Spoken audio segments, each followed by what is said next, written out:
and antitrust violations are more generally the enforcement responsibility of the self-regulatory organizations, the SEC, and the Justice Department.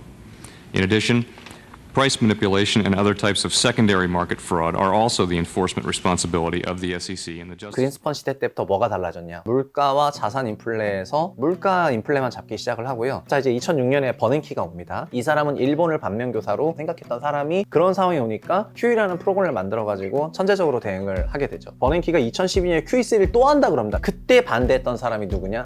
파월이 등장하는 거죠. 파월이. 그건 진짜 문제가 있다. 나중에 엄청난 버블이 생길 수가 있다. 자기도 처음에는 금리를 낮추면은 자산 버블이 생기고 굉장히 부정적일 거라고 생각했는데 좋았을 수 있을 것 같다라고 생각을 하게 되고 변절자라고 합니다. 그래서 이렇게 돈 풀면 늘 면제부를 받을 수가 있었던 거예요. 드디어 인플레이션이 발생했다. 인플레이션.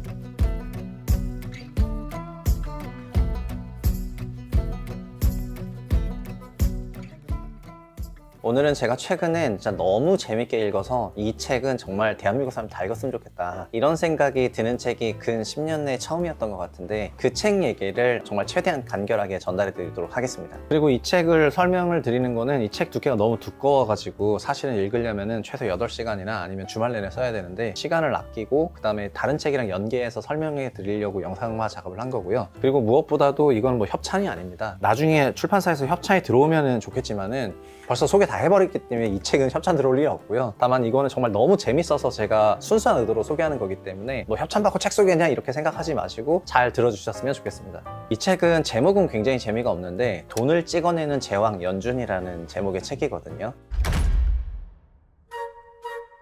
일단 우리나라 얘기가 아니고 연준이고 연준이 돈을 찍어내는 걸 모르는 사람은 없기 때문에 유튜브로 치면은 썸네일을 잘못 잡았죠. 클릭이 잘 안 되는 썸네일이에요. 그러나 내용을 딱 들어가서 보면은 시청 시간은 엄청나게 길게 나올 수밖에 없을 정도로 굉장히 재미가 있는 부분이고 그리고 이게 한국에도 사실은 영향을 주거든요. 우리나라 기준금리도 결국 금통위도 미국에 있는 기준금리의 영향을 어느 정도 의식하면서 결정할 수밖에 없기 때문에 그리고 작년에 연준에서 금리를 0%대에서 5%대로 500bp 올리는 과정 우리나라도 같이 따라 올라서 3%대로 올라갔고 최근 시장금리 다시 올라가는 것도 연준의 금리가 좀 더 올라갈까봐 아니면 오래 지속할까봐 이런 것들이 반영되면서 한국 금리에도 영향을 주고 있기 때문에 기본적으로 주식 투자하시는 분들은 연준 관련해서 정보도 많고 공부도 많이 하시는데 부동산도 결국은 금리고 금리가 상승하면 부동산 가격 하락하고 금리가 내려가면 부동산 가격 상승하는 것이 뭐 너무 이제 명확관화해졌으니까 앞으로 금리 향배를 예상해 본다는 그런 측면에서도 연준을 좀 볼 필요가 있는데요. 연준을 분석하는 사람들은 진짜 많거든요. 그런데 이 책이 왜 특별하냐면 현재 유튜브 씬에 등장하는 연준을 분석하는 사람들의 거의 대부분의 시각은 어떻게 보면 사실 버냉키 프레임에 좀 갇혀있다 이렇게 생각할 수가 있거든요. 우리가 생각하는 그런 연준의 어떤 이미지라든가 연준이 하는 일이라든가 시장이 연준을 해석하는 이런 방법들은 마치 어떤 특정 언론을 통해서 여러 언론사들의 반복적인 기사를 받다 보면은 우리가 거기 세뇌되는 것처럼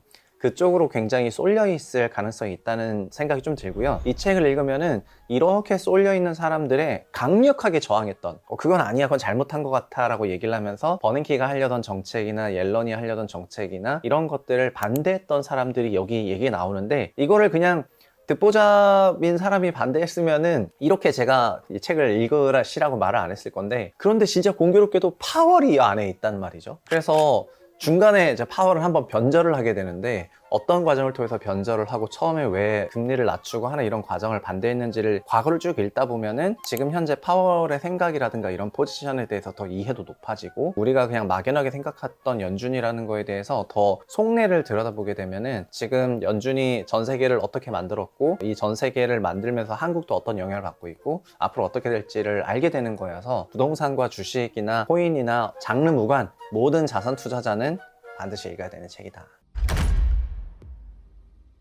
요즘에 인플레이션 얘기를 할 때 1970년대 얘기를 많이 합니다. 70년대 살아보지 않으셨잖아요. 그렇지만 글로 배우는 1970년대 인플레이션이라는 거를 얘기할 때 뭐가 많이 올랐냐라고 얘기를 하면은 물가가 많이 올라간 시대를 70년대 인플레이션이라고 생각을 하거든요. 실제 1970년대는 그레이트 인플레이션이라고 대인플레이션 시대라고 불렸는데 근데 물가가 뭐 조금 많이 오르면은 대인플레이션이 되는 건가요? 그래서 이 대인플레이션이 마치 물가 인플레인 것처럼 지금 우리가 생각하는 것조차 어떻게 보면 버냉키 프레임인데 왜냐하면 그 당시에 인플레이션이라는 거는 물가도 올랐고 자산도 엄청 올랐거든요. 미국에서 뭐가 올랐냐면은 토지 가격이 급등했어요. 돈이 풀리면서 60년대에 연준이 낮은 금리를 유지하고 그 돈이 부동산으로 가면서 농지 가격이 엄청나게 급등을 했고, 엄청나게 급등한 농지 가격에다가 생활 물가까지 올라가다 보니까 진짜 막 못 견디게 된 거예요. 근데 그 당시에 아서 번즈라는 연준 의장이 연준을 이끌고 있었는데 자산도 오르고 물가도 오르고 전반적으로 다 오르니까 어떤 식으로 생각을 했냐면은, 지금 이렇게 물가가 올라가고 자산이 올라가는 거는 이거는 못 막는다. 이거는 연준이 통화 정책을 해가지고 금리로 뭐 막을 수 있는 그런 레벨이 아니다. 그냥 이거는 전 세계 국제화와 관련된 약간 구조적인 부분이고, 뭐 노동시장 개혁이라던가 이런 여러 가지를 해야지 이거는 그냥 우리가 받아들여야 된다, 이렇게 생각을 하게 되거든요. 근데 79년에 폴 볼커라는 연준 의장이 딱 부임돼서 오자마자 2달 만에 그런 게 어딨어, 물가는 결국 금리로 잡을 수가 있는 건데, 이러면서 2달 만에 한 방에 400bp 올려버리고, 그래서 금리가 10에서 14% 돼버리니까 그 다음 연도에 바로 침체가 와요.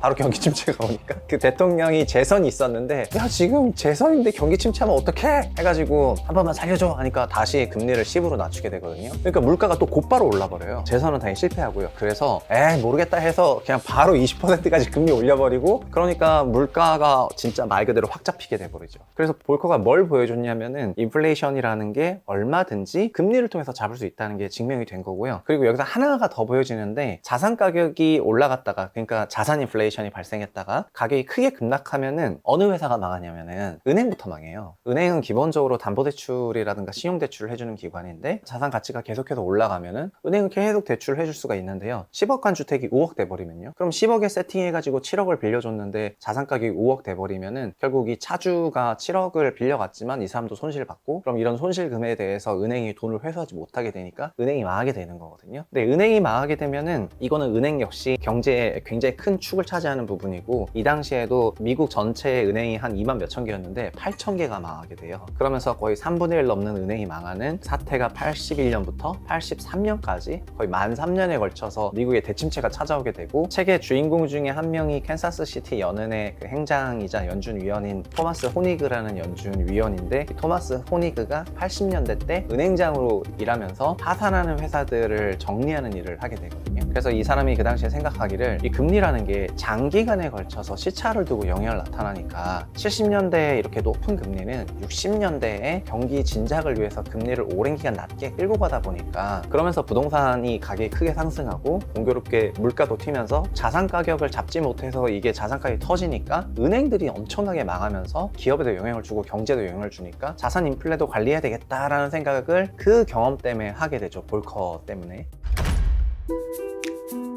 그런데 80년대 초반에 침체기를 호니그가 경험을 하면서 실력을 인정받아서 결국 캔사스시티 연은 행장으로 연준에 합류하게 되거든요. 근데 이 호니그가 연준에 갔을 때 앨런 그린스펀이라고 정말 16년 동안 연준을 이끈 사람이 등장을 하게 되는데, 거의 안경 낀 천재처럼 보이는 사람인데, 이 사람은 정말 연준을 엄청 오래, 그러니까 그냥 횟수로는 20년을 이끌게 됩니다. 87년부터 2006년까지 이끌게 되는데, 이 사람이 특히 미국 경제가 93년부터 98년까지 너무 좋았거든요. 거의 완전 마에스트로다. 그러니까 실업률 낮고 자산시장 좋고 경제 성장률 좋고, 그러니까 98년까지 너무 좋아서 99년에 좀 닷컴 버블이 있긴 했지만, 그럼에도 불구하고 경제를 만 6년 넘게 완전히 황금기를 구가하니까 사람들은 연준 의장이라고 하면 이제 그린스펀 시대를 떠올리게 되는데, 어쨌든 그린스펀 시대 때부터 뭐가 달라졌냐, 호니그가 지적을 하는 게, 그린스펀부터는 희한하게 물가 인플레와 자산 인플레 그 사촌지간 중에서 물가만 보기 시작하더라. 점점 어떤 특정한 회의에서 물가만 보자고 한 건 아닌데, 물가지표는 쉽게 잡히고, 물가지표를 잡겠다고 하면 사람들이 좋아해요. 생활비 낮추겠다, 휘발유 가격 낮추겠다, 빵값 낮추겠다, 우유값 낮추겠다, 이러면 사람들 다 좋아하죠. 근데 자산을 조정받게 되면, 자산 인플레가 심하니까 자산 시장을 조금 조정하겠다 그러면은 다 좋아하는 게 아니고 일부가 강렬히 싫어하는데, 그 일부는 누구냐면은 자산이 많은 사람들, 소위 자산가 부자들이 싫어하는데, 부자와 자산가는 사실 보통의 경우엔 권력자가 많거든요. 미국도 양극화가 엄청 심한 나라다 보니까 미국 전체 자산의 31%를 상위 1%가 갖고 있고요. 하위 50% 자산 기준으로 하위 50%는 미국 전체 자산의 7% 갖고 있어요. 그러니까 미국은 엄청난 쏠림이 있는 상황인데, 50%의 사람들은 자산이 없기 때문에 자산 가격이 오르든 말든, 물론 심정적으로는 그렇지만 상위 1%는 30% 되는 자산이 지금 올라가서 좋은데 이걸 조정하겠다 그러면은 권력자니까 바로 실력 행사할 수 있을 정도로. 그래서 그린스펀 입장에서 봤을 때는 이런 거죠. 물가는 작겠다 그러니까 100이면 100 다 좋아하네. 자산은 작겠다고 하니까 1이 싫어하는데 이 1이 매우 세네. 그래서 이게 정치적으로 자기한테도 좀 부담이라고 생각해서 언제부턴가 물가와 자산 인플레에서 물가 인플레만 잡기 시작을 하고요. 자산 인플레에 대해서 언론도 그래서 그때부터는 다른 용어를 붙이기 시작하는데 호황이라고 부르기 시작을 해요. 자산 가격이 이례적으로 초과 상승하면은 자산 인플레이션이라고 불러왔었는데 언제부턴가 주식이 과열되면은 주식시장 호황, 부동산이 오버슈팅 되면은 부동산 시장 호황 막 이렇게 얘기를 하거든요. 그래서 토마스 호니그가 2003년 4년 정도 됐을 때 2001년에 닷컴버블 붕괴가 있었지만 2001년에 마찬가지로 9.11 테러가 있다 보니까 엄청난 금리를 낮추면서 부양 정책을 그때부터 쓰게 되거든요. 9.11이 있을 때만 하더라도 진짜 미국이랑 막 중동이랑 진짜 난리 나는 줄 알아가지고 이렇게 했는데 결국 낮은 금리로 오랜 기간 한 3, 4년 끌고 가다 보니까 2004년쯤 되니까 캔사스시티 쪽 부동산 관련 은행들이 대출을 그냥 막 어마어마하게 해주고 있다는 게 자기 레이더에 걸리기 시작하고 그래서 그때부터 지금 우리 금리 레벨이 너무 낮은 것 같다. 이렇게 2001년부터 지금까지 금리가 계속 낮았는데 이대로 가면 나중에 부동산이 엄청난 버블이 생길 것 같고 그리고 부동산 버블이 생기면 문제가 될 것 같다고 하면서 그린스펀 시대 말기부터 연준이 자산 인플레에 대해서 신경을 쓰지 않는다는 부분에 대해서 비판의 생각을 갖게 되죠. 그린스펀은 그래도 98년에 자산 시장에 대한 코멘트를 하는데 뭐라고 하냐면은 98년에 자기는 계속 금리를 낮추고 싶은데 주식 가격이 너무 높아서 이게 지속될지 모르겠다 말 떨어지자마자 주시장이 18% 붕괴하거든요. 그래서 사람들이 그때부터 어떤 생각하냐면은 뭐야 이거 연준에서 긴축을 하면은 주식시장이 붕괴할 수가 있네? 거꾸로 연준이 완화적이라면은 주식시장 올라가는 거랑 상관이 있구나 이런 생각을 그때부터 조금 하게 되는 케이스가 있었어요. 자, 이제 2006년에 버냉키가 옵니다. 버냉키는 아예 대놓고 본인이 학자 시절부터 그냥 물가 인플레이션만 공부했던 사람이고 일본에도 관심이 많아가지고 일본 물가가 10년 뭐 역성장하고 이랬었잖아요. 잃어버린 10년이 있고 이러다 보니까 왜 그랬을까? 그러니까 금리를 빵으로 낮춰서도 물가가 안 올라가면은 중앙은행에서 적극적으로 뭐 자산을 막 매입하는 그런 프로그램을 돌려가지고 물가 상승을 만들어야지 왜 쟤네들은 놀고 있을까 이러면서 일본 관료를 엄청나게 비판했던 사람이고 버냉키는 한 줄로 요약하면은 엘리트 제도권 경제학자거든요. 그래서 엘리트 제도권 경제학자이자 교수니까 무슨 말 하는지 아시겠지만 남의 말을 안 들어.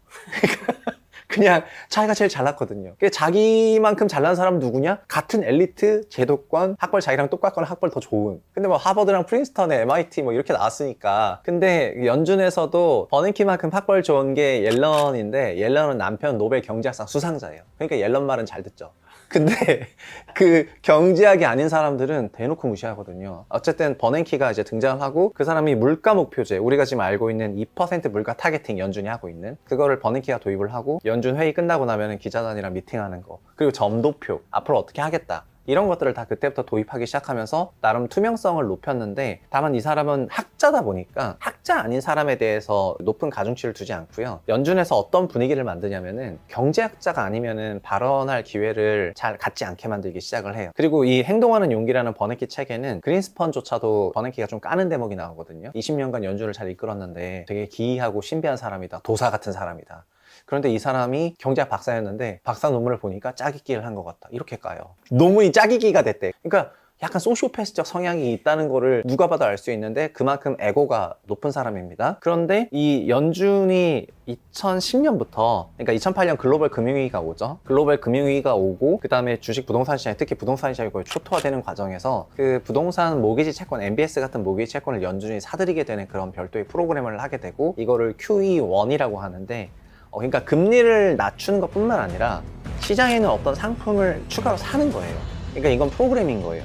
금리를 조정해가지고 자연스럽게 시스템적으로 통화량을 조정하기보다는 저게 문제가 되니까 일단 저거 내가 사버려야 되겠다.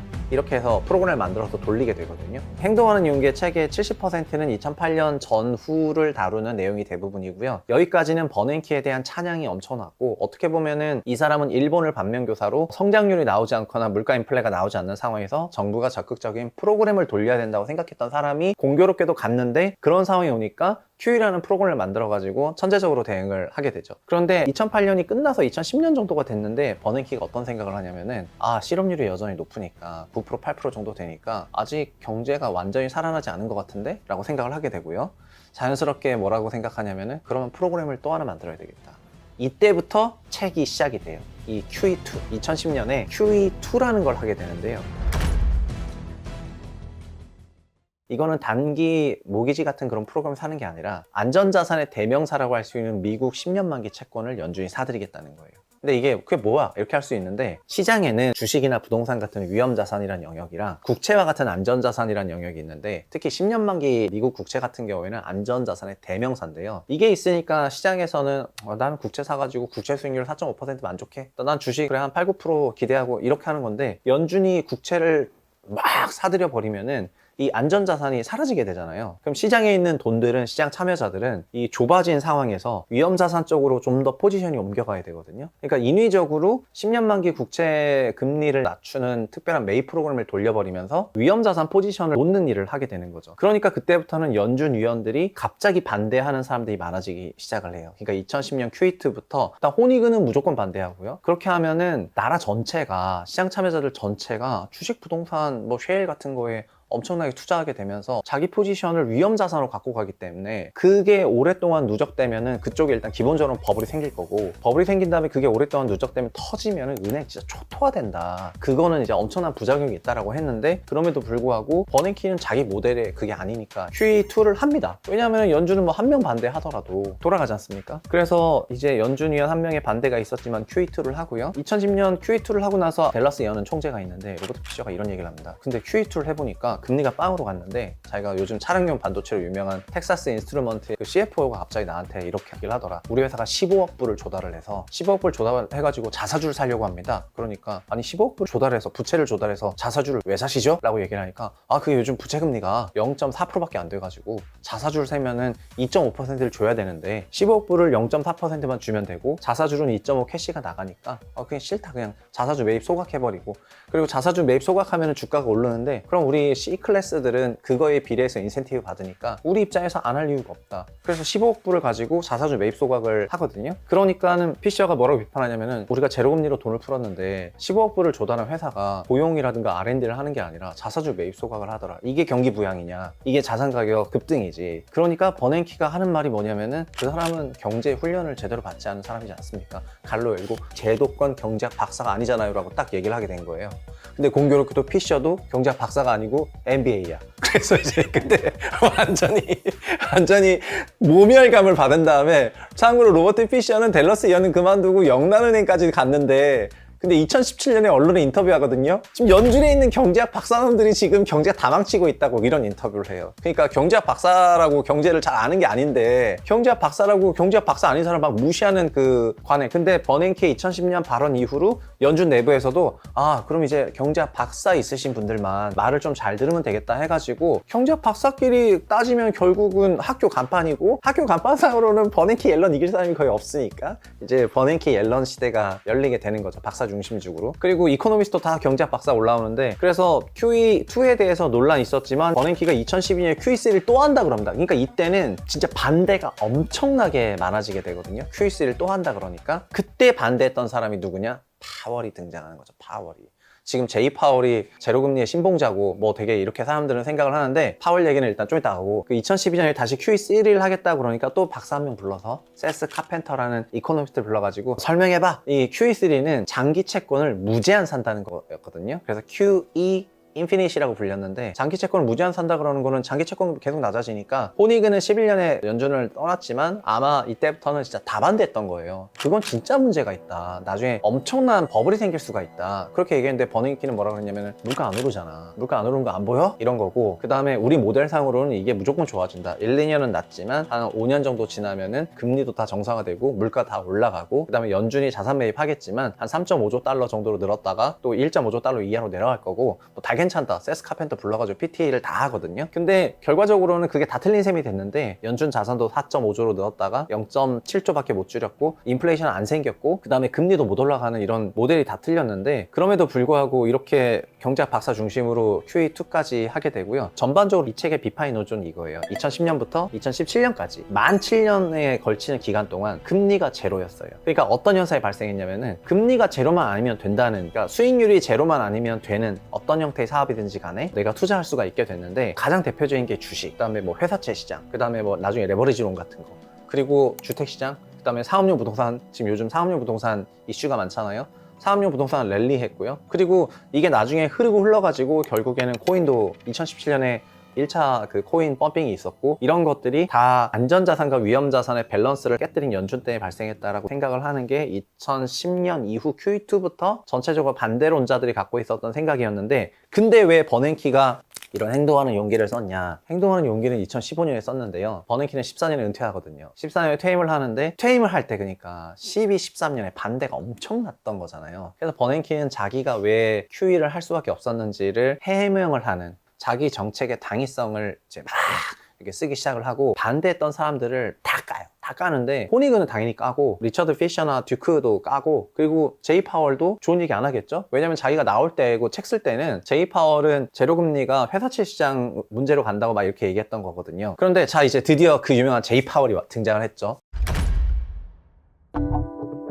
제롬 파월 얘기는 저는 이 책을 읽기 전이랑 읽은 후랑 그 사람이 달라 보여, 잘생겨 보여. 그 전에는 되게 그냥 어리버리해 보였거든요. 근데 일단 첫 번째, 파월은 53년생이고 조지타운이라는 그러니까 워싱턴 DC에 있었고 워싱턴 DC는 관료들이 우리로 치면 세종시 같은 느낌이니까 그냥 이 옆집도 다 관료, 요 집도 관료, 그래서 친구들도 다 관료 출신이고 거기서 공부를 하면서 어떤 일이 되도록 하는 매우 합리적 중도파 성향에 가깝거든요. 그래서 파월이 14년에 처음 임명됐을 때 주시장에서는 왜 파냐 비둘기파냐라고 했는데 이 사람은 그냥 올빼미과다 이렇게 해서 이제 매도 비둘기도 아니고 올빼미야 이렇게 얘기를 했습니다. 올빼미가 좀 똑똑하잖아요. 그랬는데 제이 파월이 고등학교 졸업하고 법학대학원까지 간 다음에 변호사 활동을 4년 정도 하다가 31살에 투자은행으로 가요. 딜런 리드라는 그냥 투자은행으로 가서 이 사람은 만 31세부터 상당히 오랜 기간을 투자업계에 몸을 담았던 나름 찐 투자 전문가라고 할 수가 있을 것 같아요. 근데 투자업계 갔다가 이제 그 얘기까지 하면 너무 길지만 딜런 리드라는 조그만 회사 갔다가 딜런 리드의 대표가 조지 부시 때 재무부 장관이 되면서 한 명 직원을 데리고 갔는데 파월을 데리고 가다 보니까 파월이 30대 초반에 재무부에 입성을 하게 되고요. 재무부에 입성하고 나서 당시 미국의 살로몬 브로더스라고 하는 투자은행에 비리 사건이 발생을 했는데 이걸 해결하면서 워런 버핏 전기에도 막 나오고 이런 내용인데 살로몬 브로더스 대표가 인맥이 좋으니까 딜런 리드 대표한테 투자업계에 있으니까 얘기하면서 우리 좀 살려줘 이렇게 얘기를 하게 되고 나 그냥 자구책으로 난 그냥 그만뒀고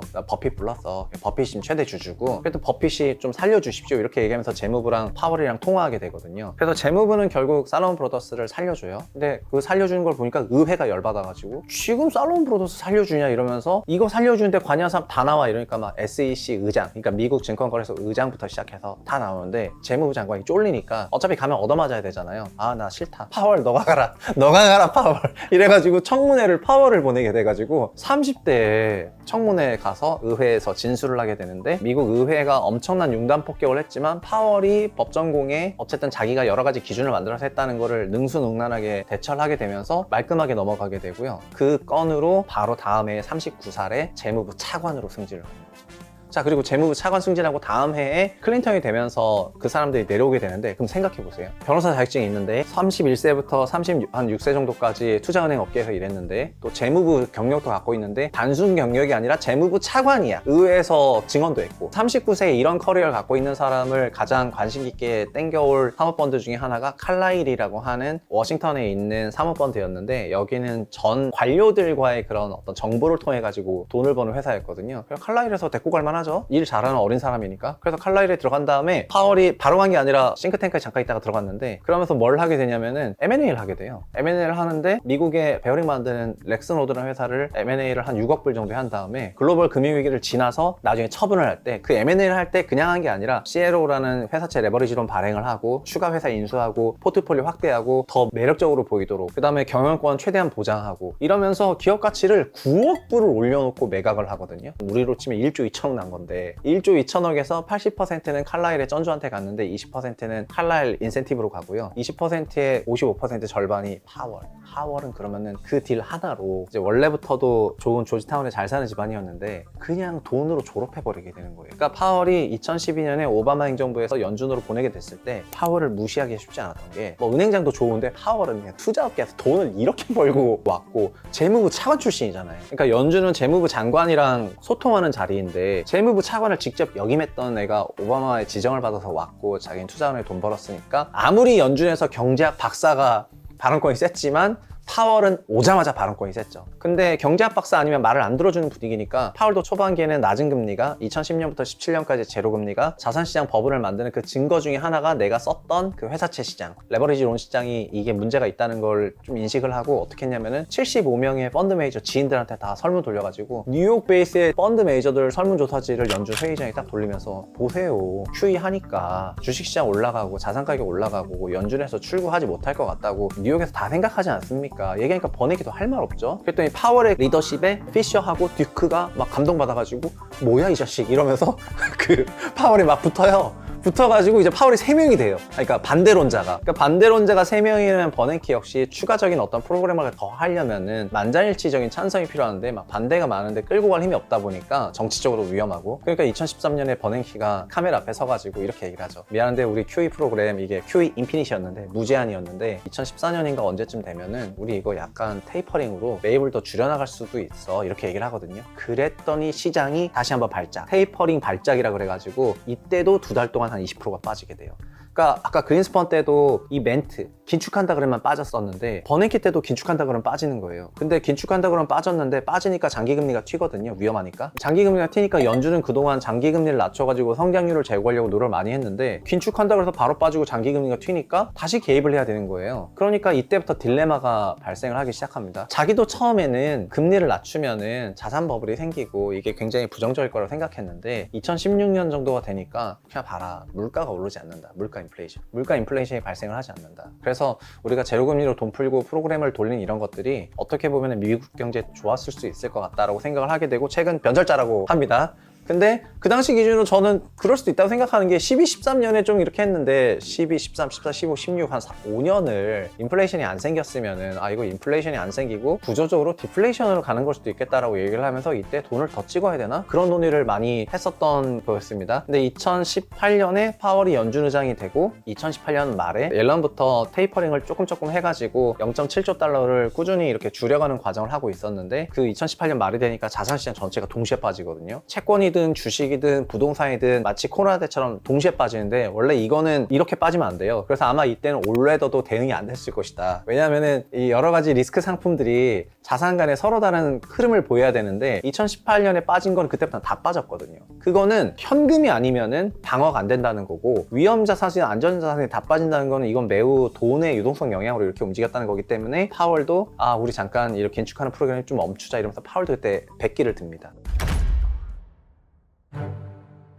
그러니까 그린스펀 100개 들었었고 버냉키도 100개 들었었고 파월도 100개 들었었고 근데 그동안에 이 책에 뿐만 아니라 많은 사람들이 했던 연준 비판이 면죄부를 받을 수 있었던 단 한 번의 이유가 물가가 안 올라서였거든요. 이렇게 생각하면 돈을 풀면 하이퍼 인플레이션 생긴다며 이렇게 얘기를 하면서 근데 안 생겼잖아 라고 하면은 할 말이 없는 거예요. 그래서 아 이렇게 돈 풀면 하이퍼 인플레이션 생기는데 이렇게 했는데 하이퍼 인플레이션은 자산에 생겼죠. 자산에 생겼는데 연준은 물가 프레이밍을 하고 있으니까 물가에는 안 생긴 거고 그래서 늘 면죄부를 받을 수가 있었던 거예요. 근데 그 와중에 코로나가 이제 생겼고 코로나를 극복하는 과정에서 다시 3조 달러를 더 풀게 되죠. 6개월 만에. 연준이 300년에 풀어야 될 돈을 6개월 만에 더 풀게 되고 진짜 돈이 말 그대로 미친 듯이 풀려나간 상황이 딱 되니까 그중에서 메인스트리트 지원 프로그램은 2,900억 불을 사람들한테 직접 주는 거거든요. 사람들이 갑자기 나 돈 생겼네? 주식하자? 이게 로빈훗이고 코로나 때 로빈훗 플랫폼이 되게 유명하면서 우리로 치면 키움증권 같은 그런 계좌가 엄청나게 각광을 받았는데 어쨌든 이런 것들을 하게 됩니다. 근데 이때도 파월은 어느 정도 준비가 돼 있어가지고 자기 회사채 시장도 잘하고 투자학계 출신이고 그러니까 2020년에 코로나가 왔을 때 위험한 거는 주택시장이 위험했던 게 아니고요. 회사채가 많았던 그러니까 지난 7년 동안 그냥 부채를 엄청나게 찍어가지고 자사주 매입 소각했던 기업들이 갑자기 부채 문제가 발생하다 보니까 이게 완전 유동성 위기가 생기거든요. 그러니까 이런 기업들 회사채를 사들이기 시작을 하고요. 연준이 원래는 국채만 샀는데 회사채를 살 수 있는 SPC 만들어 회사채도 사자. 레버리지 론 같은 거 위험한 거. 레버리지 론도 이것도 안 하면 문제되니까 이것도 사자 이러면서 연준이 사주는 자산을 더 확대하면서 나중에는 뭐 ETF도 사줘 막 주식 빠지니까 막 이런 얘기까지 나오거든요. 그리고 소형 기업들 회사채를 발행하지 않은 우리로 치면 자영업자류의 작은 기업들은 회사채를 발행하지 않고 은행 가서 대출 받는데 은행에서 대출 받은 거 95%를 연준이 또 사줘요. SPV 만들어가지고. 그러면 소형 기업들 입장에서는 또 은행 입장에서는 어차피 이거 대출을 해줘도 이거에 대한 리스크는 연준이 다 지잖아. 이러면서 소형 회사들에 대해서 진짜 대출 이만큼 해주는 그런 상황이 되고요. 그리고 개인들은 너네만 외로웠냐? 그러니까 큰 기업 도와줬고 작은 기업 도와줬는데 개인은 안 도와주니까 개인들 너네 그냥 돈 줄게? 이게 메인스트리트 지원 프로그램이거든요. 이거를 3조 달러를 하고 연준이 시장에 완전히 개입하게 되는 게 코로나 때 나타났던. 근데 이거를 왜 이렇게 터프하고 강력하게 했냐면은 물가 안 올랐잖아요. 물가가 안 올랐기 때문에 그동안의 모든 비판에서 자유로웠었는데, 근데 책은 거기서 끝나요. 뭐라고 끝나냐면은 이렇게 어마어마하게 300년 동안 풀 돈을 6개월 만에 풀었기 때문에, 그리고 10년 만기 채권이라든지 이건 연준이 계속 매입을 하고 모기지도, 그러니까 자연스럽게 시장 포지션은 위험 자산으로 가 있고, 이 위험 자산은 언젠가 붕괴하게 되고 그때 또 연준이 개입하는 이런 게 반복적으로 일어나야 될 수밖에 없는 상황인데, 붕괴가 가면 갈수록 더 커져가지고 어느 순간은 손 쓸 수가 없을 정도로 커진다는 게 이 책의 결론이거든요. 근데 그러고 나서 책이 끝나는데, 제가 이거를 왜 읽으라고 하냐면은, 자, 2022년 드디어 인플레이션이 발생했다는 거죠. 인플레이션. 이 책이 왜 지금 나왔냐? 왜 지금 인기 있냐? 그동안의 연준의 제로금리 정책을 비판했던 사람들이 이구동성으로 한 말이, 이렇게 풀면은 인플레이션이 심화되고 고착화되고 연준 정책은 시차를 두고 영향이 나타난다. 60년대 돈을 엄청 풀었기 때문에 70년대 10년간 내내 올랐다. 그래서 이게 그냥 한 달, 두 달 인플레이션 지수가 중요한 게 아니고, 이게 엄청나게 오랜 기간 동안 인플레이션이 진행될 수밖에 없다고 생각할 정도로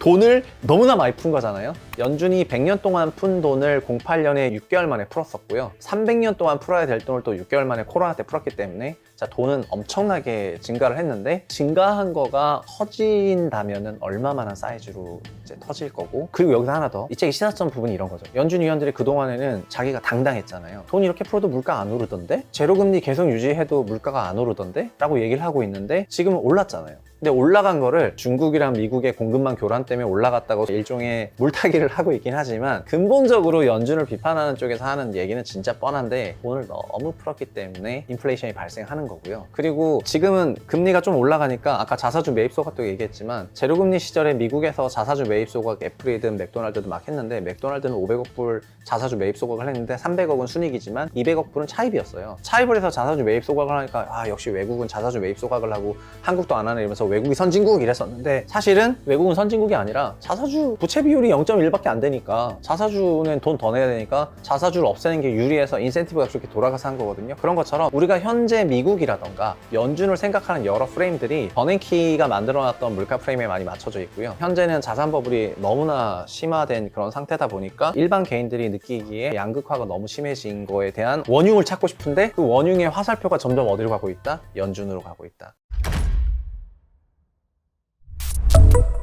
그럼 연준 위원들은 책에서도 말하지만 자신을 향한 여러 가지 평판, 그리고 이런 반응들에 대해서 사람이다 보니까 예민해요. 그러니까 연준의 정책이 장기적으로 영향을 준다는 걸 알고 있지만, 그럼에도 불구하고 단기적으로 그런 여러 가지 평판에 좀 예민해서 단기 성과를 보고 싶어 해요. 98년도 그렇고 2013년도 그렇고 버냉키가 테이퍼링 할 겁니다 얘기하고 나서 사무실 들어와가지고 블룸버그를 켜요. 블룸버그를 켰는데 장기 채권금리가 뛰어올라요. 뭐야 이씨 이러면서 장기 채권금리를 낮춰야 되겠다, 이런 것처럼 그 사람들도 사람이니까 자기가 어떤 정책 낸 다음에 블룸버그 터미널 시장 가격 보거든요. 그런 것처럼 장기간의 시차를 걸치고 나타나는 부분에 대해서 이해하고 있는 사람이 지금 좀 적어진 것 같은데, 근데 잘 보세요. 그린스펀이 98년에 주식 얘기를 했어요. 파월이 작년에 부동산 얘기를 했어요. 부동산 얘기. 그러니까는 그동안의 자산 시장에 대한 멘션이 연준 의장이 한 적이 별로 없어요. 근데 파월이 작년에 주택 얘기를 하면서 나라면 주택 지금 안 살 것 같다고, 지금 좀 과열 국면인 것 같다고 이렇게 주택 얘기를 했고, 그때 우리나라 하는 총재도 주택시장 과열인 것 같다 이런 얘기를 하셨는데, 중앙은행 연준 의장 총재가 자산 시장에 대한 멘트를 했다? 그거는 100% 그런 건 아니지만 자산 시장의 변화에 대해서 약간 보고 있다는 말이 되는 거죠. 그리고 이거는 사실 되게 큰 변화고요. 무엇보다도 파월이 22년 7월 의회 청문회 때 볼커를 얘기해. 볼커.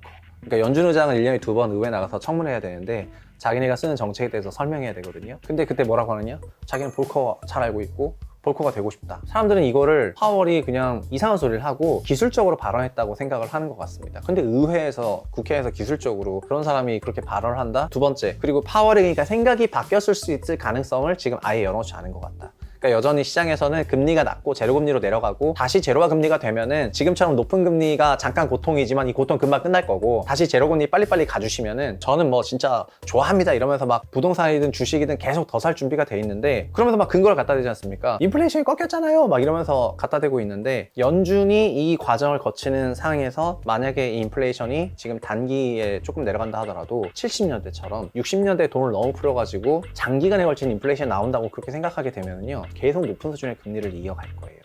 한두 달 인플레이션율이 낮아진다 하더라도요. 그리고 그런 걸 고려하면은 지금 금리가 내려간다고 너무 설레발을 하면서 위험 자산을 적극적으로 더 많이 취득하고 이런 거가 되게 위험한 행동일 수가 있는 거고, 이거를 하워드 막스는 C 체인지라고 해서 바다가 바뀐 것 같다. 80년대부터 2021년까지의 저금리의 바다였는데 지금은 그냥 어느 정도 고금리의 바다가 다시 찾아온 것 같고, 이거는 한두 해짜리는 아닌 것 같다. 이런 말을 요즘에 하는 사람들이 많아지는 거는 2010년에서 17년에 있었던 저금리가 뉴 노멀이라는 거를 이제 버리고 패러다임 체인지가 있는 거고, 어떻게 보면은 고금리가 뉴 노멀일 수도 있는 그런 시대를 우리가 살아야 된다는 거고요. 그거를 지금 준비됐냐 이렇게 물어보고 싶거든요. 현재 우리나라는 대출 포지션이 너무 많고요. 가계대출은 말할 것도 없고요. 그거 다 부동산 대출이고요. 신용대출도 전부 포지션 엄청나게 많은데 한국의 시장금리는 어느 정도 미국 금리를 의식해요. 한국 경제 데이터와. 근데 미국이 어떻게 흘러갈지는 물론 열어봐야 되지만, 행여나 만약에 고금리로 C체인지가 돼서 오랜 기간 지속할 생각이 있고 시장 안정화를 위해서 연준 위원들이 자기가 폴 볼커처럼 되고 싶다는데, 다른 발언을 익명 그대로 이해하면서 볼커처럼 되고 싶은 건 왜 배경을 해석하냐 이거죠. 그래서 그거를 생각해 본다면은 우리나라 역시 이제 좀 높은 금리 수준에서 계속해서 따라가야 될 수도 있다는 거고, 주식도 마찬가지고, 그래서 지금 되게 위험이 높아지는 구간이 아닌가 이런 생각이 듭니다. 그리고 설령 그런 구간이 아니어도 연준이 다시 금리를 낮추고 하는 그런 행보로 가게 된다면은 그때는 정말 냉정하지만 자산시장이라는 게 그냥 연준의 돈 풀기에 달려 있고요. 그리고 아까 제가 주식, 부동산 막 이렇게 갔다고 했는데, 미국에서는 0%보다 수익이 높으면 더 좋다고 생각해가지고 신흥국으로 돈들이 많이 빠져나갔거든요. 미국보다는 수익률이 높을 거 아니에요. 그래서 지금 미국이 금리가 높으니까 다시 미국으로 돈들이 들어오고 있는 그런 과정들이 있긴 있는데, 어쨌든 이런 것들이 자산시장이라는 게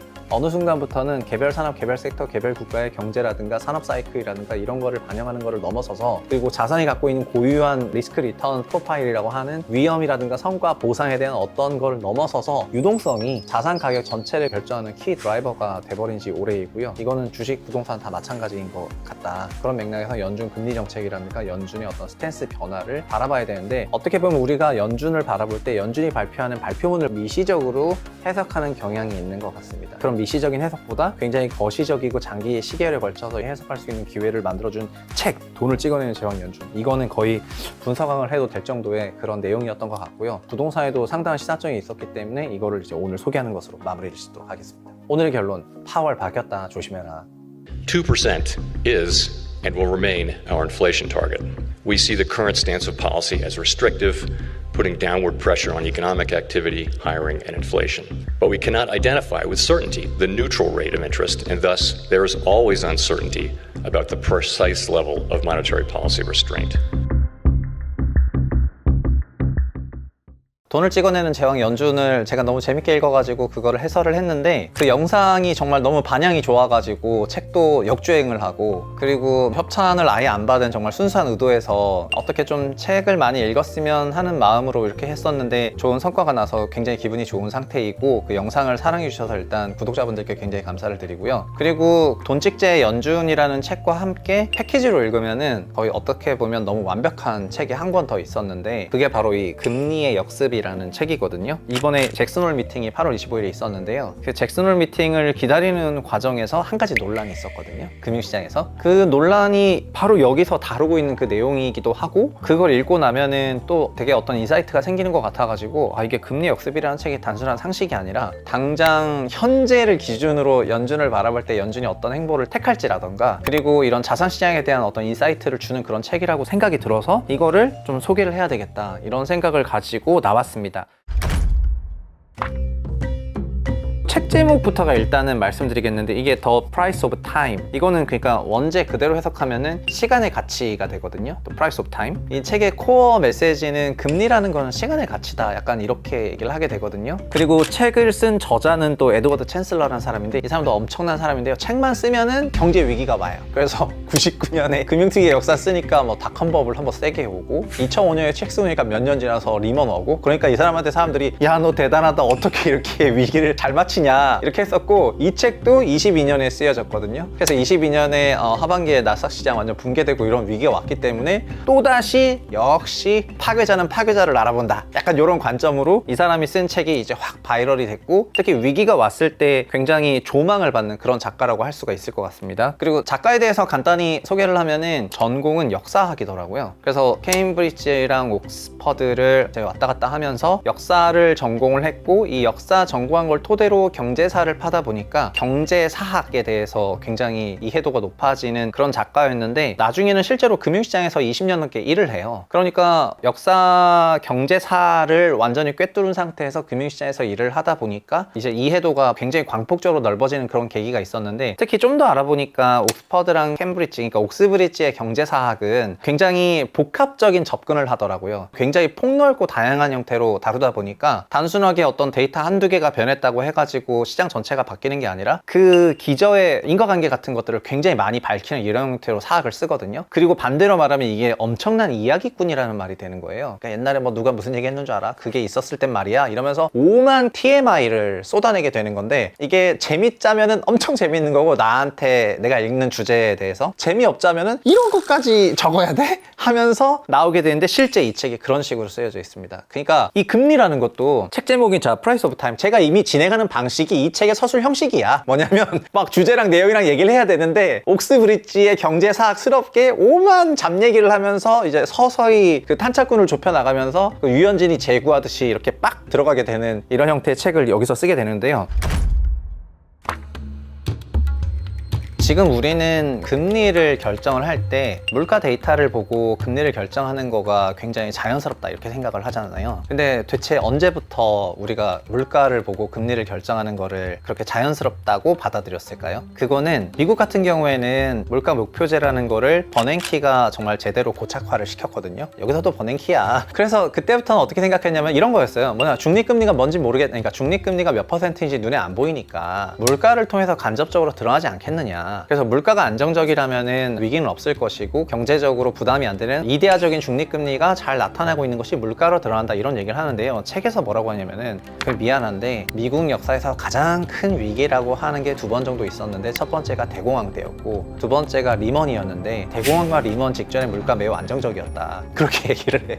그러니까 물가가 매우 안정적이라고 생각했었던 그런 기간에 사실은 자산은 엄청나게 버블로 가고 있었는데, 물가만 보다 보니까 엄청나게 커지고 있는 자산 버블을 잘 보지도 않은 상태에서 물가가 별 문제 없잖아 라고 생각했기 때문에 이런 자산 버블이 커지거나 터질 수 있다는 것도 모형으로 증명하지 못했고, 그래서 이미 두 번의 거대한 실패를 했는데 요즘 또 이 물가 목표제를 계속해서 우리 2% 물가 목표제 안 바꾸고 계속 할 겁니다. 그럼 사람들은 자연스럽게 어떻게 생각하게 되냐면은 2%라는 그 목표로 우리가 금리를 조정해 나가면서 계속 가고 이 물가가 안정화되게 된다면은 그럼 우리는 경제 금융 상황이 매우 좋은 해피한 소위 골드락스 그런 상황이 되는 건가요? 이게 그러니까 또 반복된다는 거예요. 뭐냐면은 이 금리라는 거를 결정하는 데 있어서 물가 목표제를 그때도 했었다면 그때도 터졌다는 거예요. 그러니까 지금도 이런 2% 타겟 물가 목표제를 계속 고수하다가는 어느 순간 부지불식간에 되게 터질 수가 있는데, 그리고 이 중립금리를 맞추기 위한 이런 시장금리, 그러니까 이런 기준금리를 물가를 베이스로 평가해서는 절대 안 된다라고 얘기를 하게 되는 거거든요. 그래서 막 에드워드 챈슬러는 5,000년 역사에서 물가로 맞췄던 적은 없었다는 게 결론 아닙니까? 그래서 금리의 본질로 돌아가자. 본질이 뭐라고 생각하냐. 그래서 뭐 자본에 붙는 비용이다 등등 막 많은 걸 얘기하게 되는데, 이 에드워드 챈슬러는 이 책에서 오스트리아 학파였던 하이에크를 존경하는 그런 내용을 담아가지고 쓰게 되는데요. 오스트리아 학파의 금리 결정 이론은 굉장히 간단한데, 금리라는 건 이런 겁니다. 오늘 1억 원이 있고 1년 후에 1억 원이 있어요. 그러면은 어느 게 더 사람들이 선호를 하죠? 오늘 1억 원이죠. 오늘 1억 원을 1년 후에 1억 원보다 더 선호하는 이유는 그거는 1년이라는 기간을 기다려야지 되는 거잖아요. 미래 1년 후에 돈 1억 원은 오늘의 돈보다는 무조건 가치가 낮아야 되거든요. 그 가치가 낮은 만큼 이게 바로 금리의 차이라는 거예요.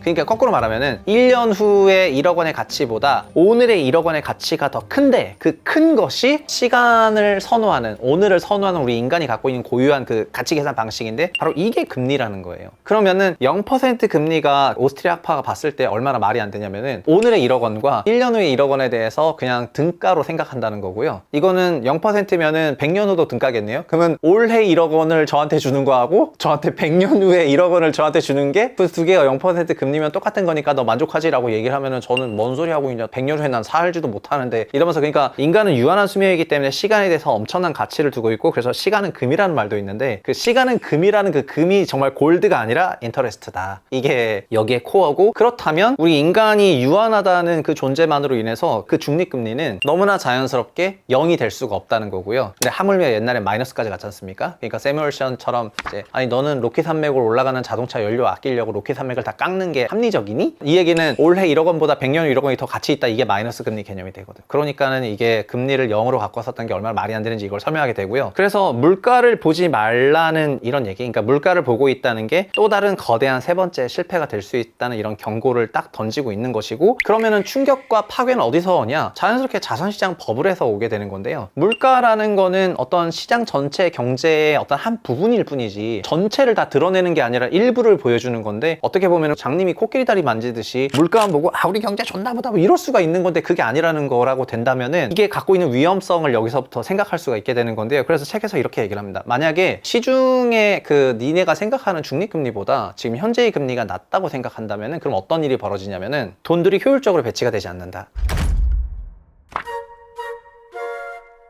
무슨 얘기냐? 이게 이제 과거에서 있었던 그런 많은 버블 사례들을 다 다루게 돼요. 그러니까 1600년대부터 막 프랑스의 두 정치인이 막 싸워요. 금리 높여야 된다. 아니야, 돈 찍어야 된다. 지금처럼 돈 찍어야 된다. 이렇게 싸우게 되고요. 그 다음에 그 존 로라고 하는 미시시피 버블이라는 어마어마한 그 버블을 만들었던 존 로 사례도 여기 나오는데, 존 로가 사실은 스코틀랜드 태생인가 그런데 거기서 친구들이랑 20대 때 술 먹고 이제 깽판 한번 부려가지고 칼싸움하다가 찔러서 죽여버려요. 그래서 살인자가 되어가지고 이제 프랑스로 망명을 하게 되거든요. 프랑스로 망명을 하게 되는데, 걔가 프랑스로 망명해서 머리가 있었는지 프랑스에다가 이렇게 이런저런 얘기를 해가지고 지금 보니까 프랑스는 이런 문제가 있는데 너네 빚이 너무 많네. 당시 루이 10 몇 세가 전쟁을 하면서 엄청난 부채를 져가지고 프랑스 경제 막 허덕이고 있었는데, 존 로가 엄청나게 참신하게 얘기하거든요. 너네 되게 한심하다. 돈 찍으면 되는데. 그렇게 얘기해서 그냥 막 돈을 찍으면 된다고 생각을 해가지고 존 로가 이제 섭정공한테 가가지고 이런 얘기를 하니까 그냥 돈 찍으면 되는 거야? 돈 찍으면 돼! 해서 실제로 돈을 찍게 되는 그 과정이 있는데, 그래서 그 당시 제너럴 방크라고 하는 회사를 만들어가지고 드디어 자체 화폐를 찍어내기 시작해요. 이제 코인이죠. 이제 그걸 찍어내기 시작을 하니까 이제 그 회사가 찍어내는 돈들을 국가가 인정해 주다 보니까 그때부터는 얘가 막대한 돈을 찍어낼 수 있게 되게 되고요. 그러면 그 몇 년 동안 그냥 뭐예요? 벌 필요가 없이 그냥 찍으면 되는데, 그러다 보니까는 돈이 진짜 어마어마하게 풀리게 되거든요. 그래서 프랑스 전체가 이제 그때부터 돈이 넘쳐나게 되는데, 이게 미시시피 버블 사태였는데, 이것도 그러니까 돈을 찍어내는 과정, 이런 과정에서 이제 엄청나게 인플레이션이 나왔었던 거거든요. 그러니까 이런 얘기들이 어떤 금리라는 게 시장에 좀 존재했어야 되는데, 항상 우리 인류 역사를 보면은 금리가 0으로 가려고 이렇게 돈을 계속해서 찍어낼 수 있게 등등 이런 막대한 시도들이 있어 왔고, 그런 시도들의 끝은 항상 자산시장 붕괴였는데, 그거를 우리가 이미 여러 차례 경험을 했잖아요. 특히 이 사람은 그 닷컴 버블이랑 리먼 버블 그 바로 직전에 책도 쓰면서 그런 걸 경고했었고, 작년에 이렇게 또 에드워드 챈슬러가 현재 지금 일어나고 있는 거는 뭐라고 부르냐면은 에브리싱 버블이라 부르거든요. 모든 부분에서 버블이 다 있다 이렇게 얘기를 하면서 이제 이 책을 막 쓰게 되는 건데, 그래서 버블이 엄청나게 인퇴되는데 우리는 뭐 하고 있다? 전 세계 중앙은행이 경제가 정상적인지 아닌지, 금리가 제약적인지 아닌지를 결정하기 위해서 물가만 보고 있다라고 얘기를 하면서,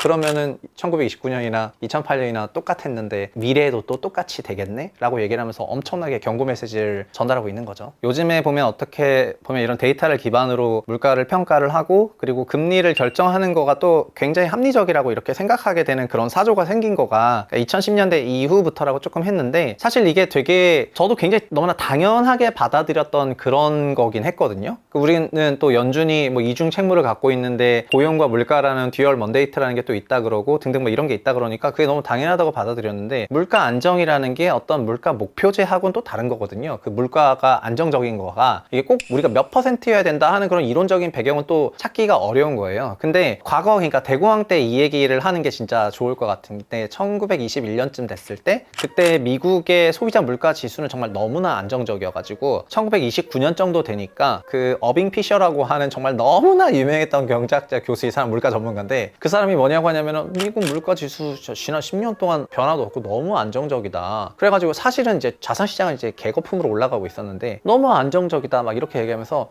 미국 경제는 뭐 새로운 어떤 고원에 안착을 했다 이렇게 얘기하면서 본인이 막 영끌해가지고 주식을 사게 된단 말이에요. 그리고 나서 블랙 먼데이 찾아와가지고 이제 이 사람이 완전 초토화가 돼가지고 나중에 예일 대학에서 먹여주고 재워주고 하는 이런 스토리로 가요.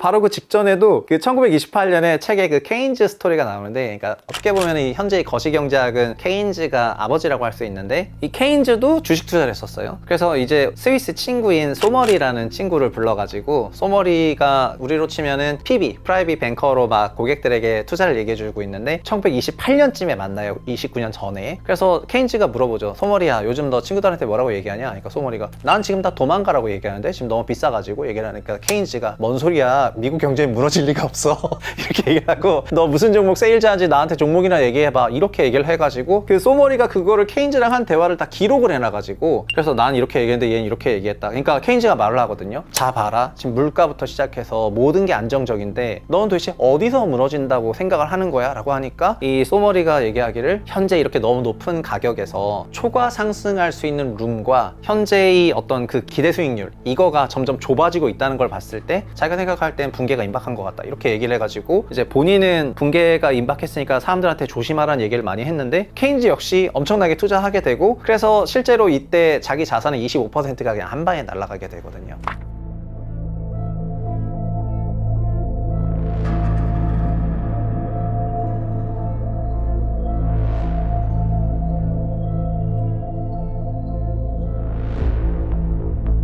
이게 2008년에도 굉장히 동일했다는 겁니다. 물가는 어떻게 보면 굉장히 안정적이었고 자산 가격은 상당히 올라가고 있었는데, 물가를 연구했던 버냉키 시스템에서는 물가가 안정적이니까 위기가 없다고 당연히 생각을 하게 되는 거죠. 그래서 케인지안의 그 거시경제 모델을 가지고 경제 예측을 하면은 위기가 안 나오는 거예요. 그러니까 심지어 금융위기가 나고 나서 그 이후에 대해서도 나중에 그 프린스턴 모교 대학 가가지고 초청 연설을 할 때 우리가 갖고 있는 케인지안 모델로 돌렸을 때 위기가 안 나왔는데, 위기가 터지고 나서 이게 또 글로벌로 퍼질지도 몰랐는데, 그럼에도 불구하고 우리가 케인지안 모델을 버릴 수는 없지 않겠습니까?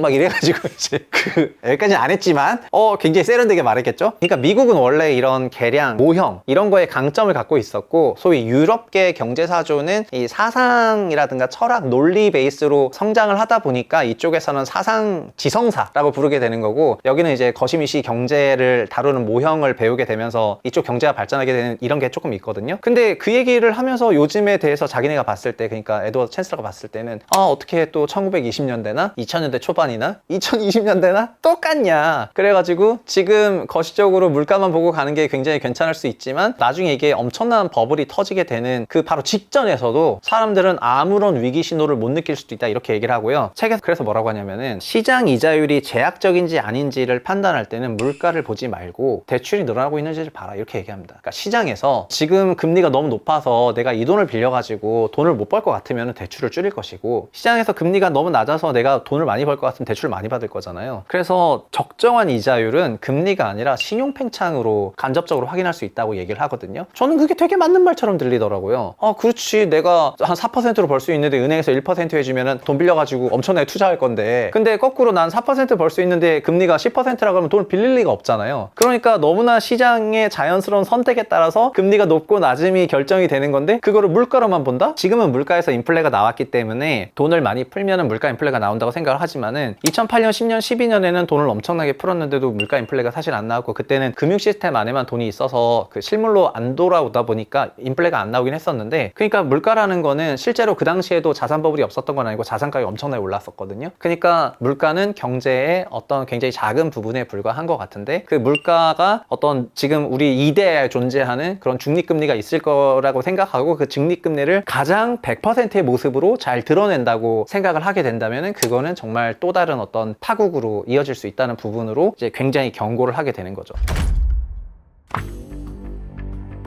저는 사실 그 금리가 낮으면 낮을수록 자산시장이 버블이 오거나 이런 거는 직관적으로 이해할 수가 있었어요. 예를 들면 부동산 같은 경우는 금리가 낮아지면 올라가고 금리가 올라가면 내려가니까, 금리를 낮추면 부동산 가격이 올라가는 건 되게 이해할 수가 있었는데, 그동안에 제가 조금 이해하기 어려웠던 부분 중에 하나는, 금리를 낮추면은 물가가 올라가고 성장률이 올라간다고 배워오는데, 실제로 만 7년 넘는 기간 동안 금리를 낮췄는데도 불구하고 성장률이 안 오르고 물가가 잘 안 오르니까 이건 도대체 왜 그러냐 막 이러면서, 2015년을 전후로 여의도에서도 시장에서도 전 세계 금융시장에서도 엄청난 논쟁들이 있었거든요. 근데 그런 논쟁의 코어는 이거예요. 우리가 배운 케인즈 형님의 모델에 따르면은 결국에는 금리를 낮추면은 투자가 촉진되고, 투자가 촉진되면 경제가 살아나고, 경제가 살아나면 고용도 올라가고, 그럼 물가도 올라가고, 다 좋은데, 다 이런 모형들을 쓰고 있는데 왜 지금 되지 않을까? 뭐 테일러 준칙이 깨졌다, 뭐가 깨졌다, 파괴적 혁신이 있다, 아마존 효과가 있다 등등 어마어마하게 했는데 오스트리 학파가 그냥 한 큐에 정리해버립니다. 뭐라고 하냐면은 금리가 만약에 낮잖아? 금리가 낮으면은 그걸 인위적으로 낮춰버리면은 그쪽으로 과잉 투자가 일어나게 되는데 그건 전체 그 국가의 생산성에 왜곡이 발생을 한다. 그래서 자연스럽게 좀 먹게 된다. 과잉 투자가 생길 때는 조금 투자가 올라가는데 좀 한 텀 지나고 나면은 생산성이 떨어지게 된다. 그래서 그리고 그 기업은 좀비가 된다. 돈을 못 버니까. 그러니까 시장에서 내구재를, 자동차 같은 그런 내구재를 선호하는 상태에서 자동차 공장 투자가 있으면은 그거는 수요가 있는 건데, 시장은 그런 걸 선호하지도 않고 있는데 이쪽에 금리가 낮기 때문에 이런 투자를 선호하게 되면 문제가 생기고, 그리고 역사적으로 금리가 낮을 때는 항상 어떤 일이 있었냐면은 갑자기 뭐 달 탐사하겠다고 한다거나, 갑자기 뭐 유럽에 어떤 해저 터널을 짓는다 한다거나. 그러니까 price of time, 그 시간에 대한 가치가 지금 굉장히 비싼 게 우리 인간이 갖고 있는 한계인데, 이론상 금리를 0으로 갖게 되게 되면은 우리는 소위 100년짜리 프로젝트도 할 수가 있게 되는 거예요. 그러면 1000년짜리 프로젝트도 할 수가 있게 되는 거고요. 그래서 금리가 낮아지고 돈을 찍어내는 이런 국면에서는 엄청난 장기간, 회수하는데 돈이 장기간 걸리는 미래 프로젝트에 돈이 많이 들어간다, 이렇게 얘기를 하게 되고요. 그런 돈이 안 벌리는 장기간의 프로젝트에 돈이 들어가게 되면은 돈도 한정적인데 이게 최유효 성장을 하지 못하게 되는 상황으로 가니까 성장률이 잠식된다 하는데 되게 설득력이 높더라고요.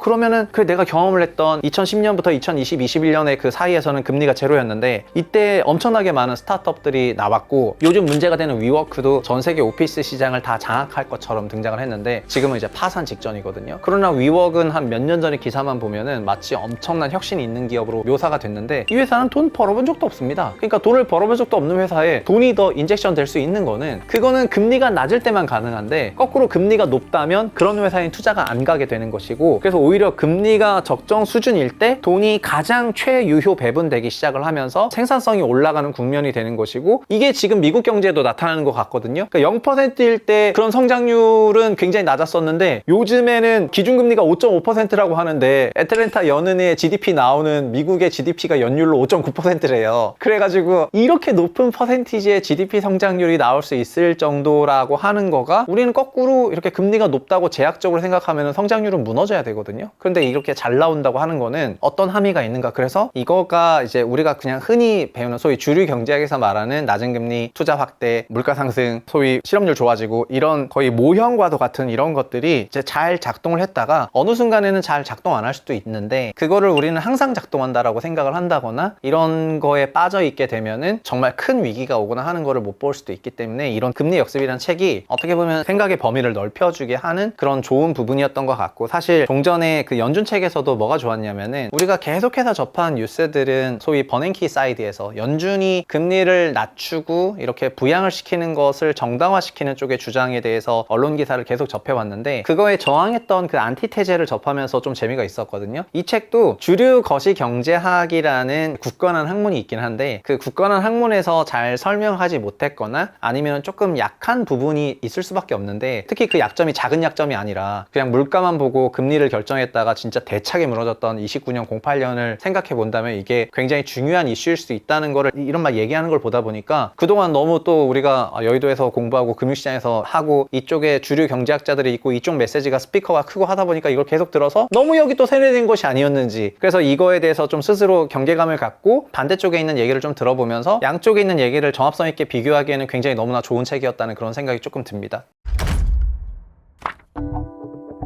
책은 굉장히 많은 내용을 담고 있어서 이제 그걸 다 전달해 드릴 수는 없는데, 책의 핵심 메시지이기도 하고, 그리고 굉장히 재미있었던 장면이 여기서 나오는데요. 사실 경제학의 여러 사조들은 항상 좀 대립해왔잖아요. 시빌워처럼 그 뭐 아이언맨 사이드냐 캡틴 아메리카 사이드냐 이렇게 대립을 해왔는데, 연준에서도 그런 대립을 많이 해왔었거든요. 2016년 4월에 그 볼커하고, 그러니까 옐런이 연준 의장일 때 볼커랑 그 어떤 이제 같은 연준 의장들끼리 모여가지고 회의하는 게 있었는데, 그때 패널 토론으로 이렇게 나와가지고 가지고 서로 이런저런 얘기를 하고 있었는데 옐런이 이제 패널로 나왔고 볼커는 듣고 있었죠. 듣고 있었는데 그런 질문이 나가요. 지금 미국 자산시장이 거품이냐? 이런 질문이 나가거든요. 그러니까는 옐런은 자산시장이 거품이 과거 서프라임 모기지 때는 그때는 주택시장이 거품이었는데 지금은 그런 게 없는 것 같다 이렇게 얘기를 하는 그렇게 답변하는 대목이 나오는데 그 답변을 할 때 볼커가 코를 엄청나게 세게 풀어버려요.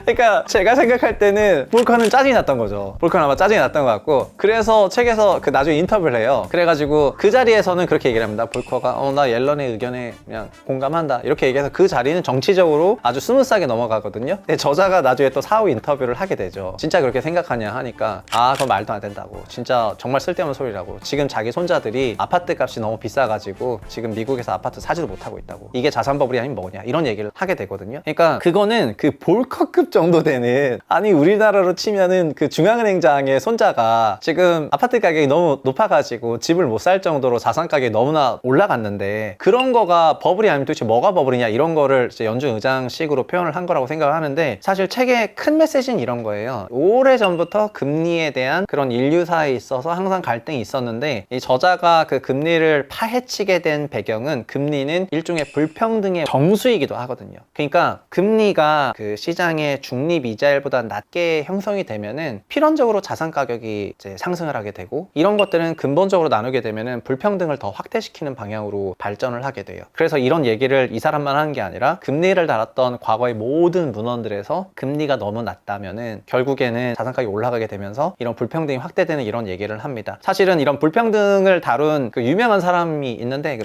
피케티라는 학자가 불평등 이론을 갖고 왔고 산식도 굉장히 간단한데 R과 G로만 갖고 오거든요. 이 R이라는 거는 자본 수익률을 말하고 G는 우리 실질 성장률을 말하는 건데 R이 항상 G보다 크기 때문에 불평등하다 이렇게 얘기를 해요. 뭐냐면은 돈이 돈을 버니까 돈이 돈을 버는 게 실제 성장보다 더 크면은 사람들은 불평등해지는데 내가 뭐 연구 때려보니까 돈이 더 버는 자본 수익률이 더 높더라 이러면서 논문 발표하니까 한번 난리가 났었어가지고 역사적으로 엄청나게 검증을 당했습니다. 그 논문이 검증을 당해가지고 결국은 R값이 G값보다 뭐 크지 않다거나 아니면 R값이 컸을 때 오히려 불평등이 더 해소되는 역사들이 많이 나오면서 이 피케티 불평등 이론이 되게 묵살을 많이 당했었는데 이 에드워드 챈슬러가 그 RG를 어떻게 규정을 하냐면요. 전 여기서 이 사람이 천재라고 생각했습니다. R은 이자율이고요. G는 성장률이에요. 그래서 R이 성장률보다 낮으면은 불평등이 확대가 돼요. 그러니까 저금리가 길게 가면 갈수록 불평등은 엄청나게 커지고 R값이 성장률보다 높아야 불평등이 위축이 된다고 규정을 해요.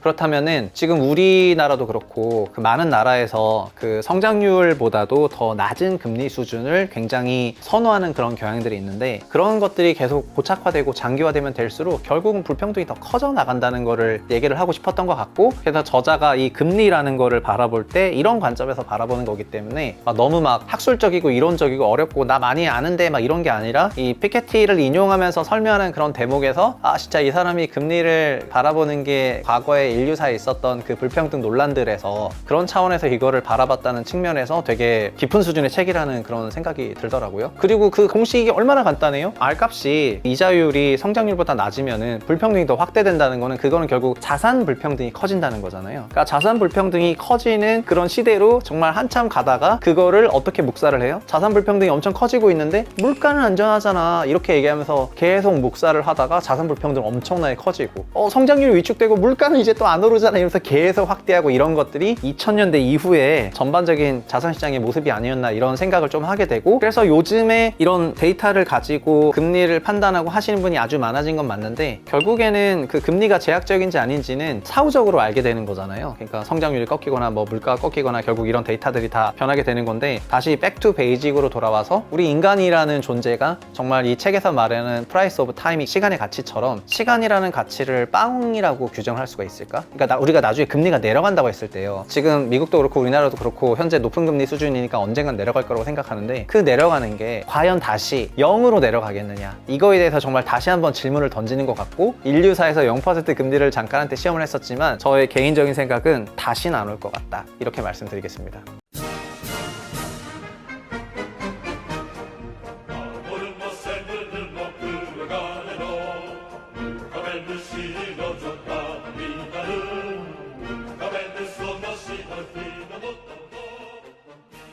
최근 일본 경제가 다시 살아나고 있다고 합니다. 2023년 2분기 일본의 실질 GDP는 1.5%인데요. 이는 연율화를 했을 때 연간 약 6%를 성장할 수 있는 엄청난 퍼센티지라고 할 수가 있습니다. 반면 한국은 25년 만에 성장률적인 측면에서는 일본에 추월당하고 있는데, 그래서 일각에서는 한국이 그동안 좀 고도 성장을 했었고 일본은 굉장한 저성장 혹은 역성장 국가였는데 이게 역전이 되면서 굉장히 불쾌하시는 그런 분들도 있을 것 같습니다. 일본에 대한 여러 가지 얘기는 이게 끝이 아닌데요. 일본 부동산이 최근 올랐다, 도쿄의 인구는 계속 증가하고 있다, 일본에 인플레이션이 나타나고 있다 등등, 그래서 일본에 대해서는 굉장히 좋은 얘기들이 많이 들리고 있는데, 일본이란 나라는 그래서 한국과 가까우면서도 또 먼 나라인데 일본의 그 흥망성쇠를 오늘 한번 짚어보는 게 좋을 것 같아서 분석왕에서 오늘 일본을 다뤄보도록 하겠습니다. 일본이란 나라를 설명하는 책을 저도 어떤 한 원로분에게 추천을 받은 책인데요. 1940년 체제라는 책이 있습니다. 이 책을 읽기 전이랑 후 일본을 바라보는 시각은 정말 저도 굉장히 바뀌었는데요. 이 책을 정말 구독자분들도 한번 꼭 읽어보셨으면 좋을 것 같고요. 1940년 체제라는 책은 노구치 유키오라는 1940년생인 일본의 노학자가 일본의 엘리트 관료 코스를 겪으면서 일본이 어떤 식으로 성장을 했고 어떤 식으로 주식 부동산의 버블이 있었고 왜 있었고 그리고 그 버블이 어떻게 터졌고 그리고 터진 결과 어떻게 됐고 잃어버린 10년, 20년은 왜 왔고 그리고 현재 오늘날 일본은 어떤 얘기인지 거의 100년의 역사를 쭉 설명해주는 엄청난 책이라고 생각이 되거든요. 저희 채널에서는 단기간의 이슈보다는 장기 시계열에 관련된 그런 이슈를 다루는 걸 또 좋아하고 과거에도 돈을 찍어내는 제왕 연준처럼 장기 시계열을 다루는 그런 책들이라고 생각했기 때문에 이 노구치 유키오가 쓰고 노민수 님이 번역하신 1940년 체제를 기반으로 이 책에서 말하고 있는 일본은 어떤 나라이고 어떤 상황인지 또 그거를 우리는 왜 알아야 되는지, 전 이걸 읽자마자 바로 한국 적 상황에 너무 맞아가지고 이거 한국민들 전부 다 읽어야 된다 이런 생각을 했거든요. 그래서 오늘 그 얘기를 해보도록 하죠. 책의 제목처럼 1940년 체제라는 게 이게 뭐냐 뭐 이런 분들이 있을 것 같은데요. 사실 일본은 1940년 체제라는 것이 정착되기 전에는 뭐 굉장히 지방 분권화된 그런 나라였다고 저자는 설명을 합니다. 그리고 1940년이라는 거는 다들 아시겠지만 2차 대전을 준비하려고 했던 일본의 전시 체제를 말하거든요. 전쟁을 국가 레벨로 수행을 해야 된다면 지방 분권화돼서는 안 되기 때문에 권력을 중앙 집권화하는 그런 과정이 있는데 그거를 1940년 체제라고 부릅니다. 권력을 중앙 집중화하기 위해서는 기본적으로 돈을 모아야 되잖아요. 그래서 일본은 1938년에 세제 개혁을 하거든요. 어떤 식으로 개혁을 하냐면은 현재 우리가 돈을 벌면은 뭐 소득세를 원천 징수하고 그리고 법인도 법인세를 내고 하는 거를 굉장히 일반적으로 생각을 하실 텐데요. 당시 일본은 조세가 굉장히 간접세 방식이었는데 현재의 소득세, 법인세 형태로 직접세로 바뀌게 되고요.